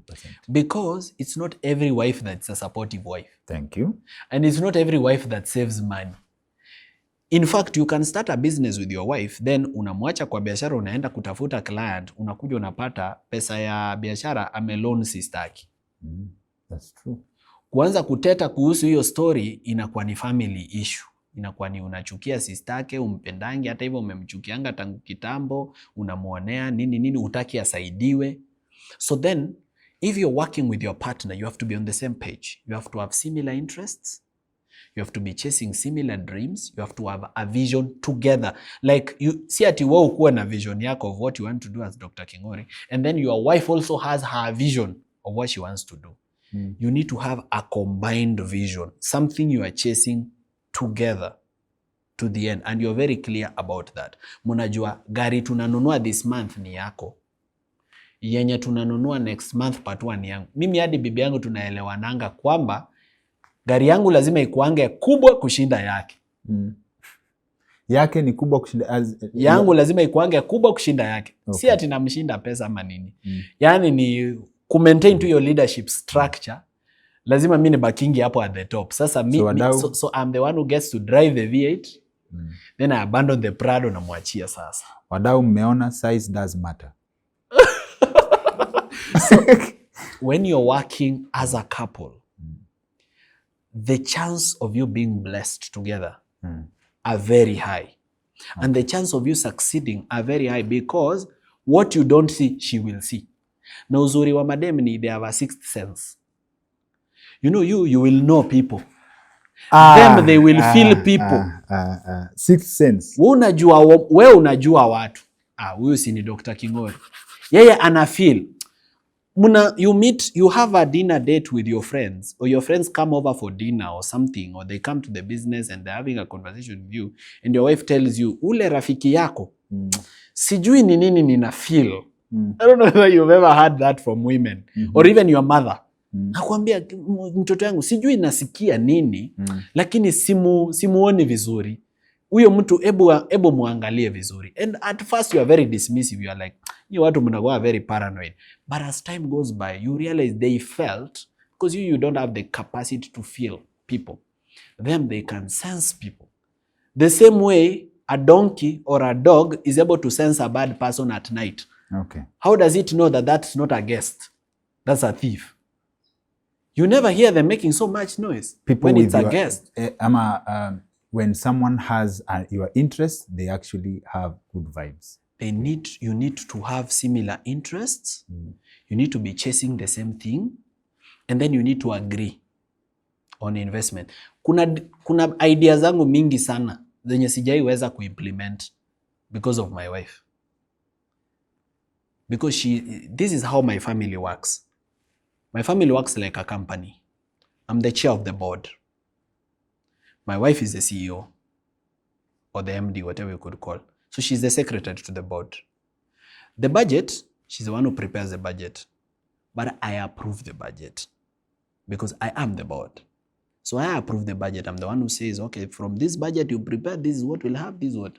But I approve the budget in relation to my conversation with her. Okay? Now, she does a lot of day-to-day running of activities, but still remembers that the major decisions are really mine to make. But I also remember that those major decisions that I must make must be from the advice of my CEO on what she thinks should happen. So it's symbiotic. But now when we disagree completely, it is my idea that is done first. So ile siku yenye hatuelewani kabisa, yani sasa tuko parallel, tunaanzanga na yangu ikifail tunafanya yake. Because of how the leadership structure is arranged. Now, the other thing is, tukikuja kwa expenditure, there's nothing I spend on that she doesn't know. And there's nothing she spends on that she doesn't know, that I don't know. Okay? So sometimes me uteta, how much was this wig? How could you be buying a weave at this amount? It's wastage. And then, pia yana nipata kwingine. Me spend on cars. You says, atumenunua rims za pesa ngapi? And how much did you spend to change the leather seats of your car? That's true. You're wasting time when the economy is bad. So this push and pull of everybody trying to pull the other to act right helps us avoid a lot of disaster. Because then there's no decision that I just make because I have the money. Every decision is thought of, especially if it's a big investment. Anything costing beyond 20,000, lazima ikuje bunge. So she's the parliament. Okay. Lazima ikuje bunge, idiskasiwe, approve, aseme, okay, let's do it this way. So it's by consensus, but when we cannot have a consensus, I'm the veto. But when you're working with your partner, the blessings are endless. They literally make your load and your weight so easy to carry. Okay. And it's not good to despise your partner after you've made it. Like after sasa mumemek, kila mtu akona pesa yake, you can afford this, you can afford this. It's not good. Okay. That's not your opportunity then to now despise them. Always respect them, make sure they feel good. Sawa. So, I understand tukifunga, you studied law to become a great advocate for marriage. You have done well. And I believe this conversation will offer so much value to our viewers, 100%. And I'm glad you spared your time to come to Kana Sisi. Anytime. Nimekwambia we have an idea that nobody owns. It's out there. Junajua how much desperation iko hapo nje. We are collaborating with a friend of mine. So nasema hii kitu hapa because it's an open secret. He's also a friend of the show, anaitwa Ed Thiongo. We are trying to link people with ideas with where the money is, because Ed works with KCK and a company called KCK. And they link people with ideas to, they represent venture capital organizations. Want to then invest in seed capital into your idea. Capital. So we are still in the ideation. Now feel free kutupatia, drop ideas. Unajua watu wanaogopa ideas zao zitaibiwa. But feel free to share ideas on how we can go around this. One of the things I respect. Because there's a lot of money out there, as you said. Yes, I respect your business mind. So one of the ways tunataka ni to find a platform where people can share ideas, and then tunatafuta funding for those ideas, ama linking to those fundings. To those ideas. Yes, because tunafeel kuna wase by your access. Kuna different ways of raising capital, kama hiyo umesema volunteering, I respect that. Na kuna watu pia kuna ideas zenye zinahitaji tu ka boost kidogo, and they change industry. Kabisa. So if you're willing to be part of a panel kama hiyo ya break changing ideas, let's hope we can change the narrative ya ku make dough in the country. This I think is the longest show ever I have ever done with an individual. We have another 3-hour show, but tulikuwa panel ya like tulikuwa na 4 guests on the show. I think this is the longest conversation I've ever had on camera in my life. 14 years doing what I do. This is the longest. I just hope that it will be impactful. I trust. And that young people will also, I know I've not given enough ideas, but we'll get more time some other day. 3 hours. But I believe, especially on the issue of young people, I believe that it will help them see things differently.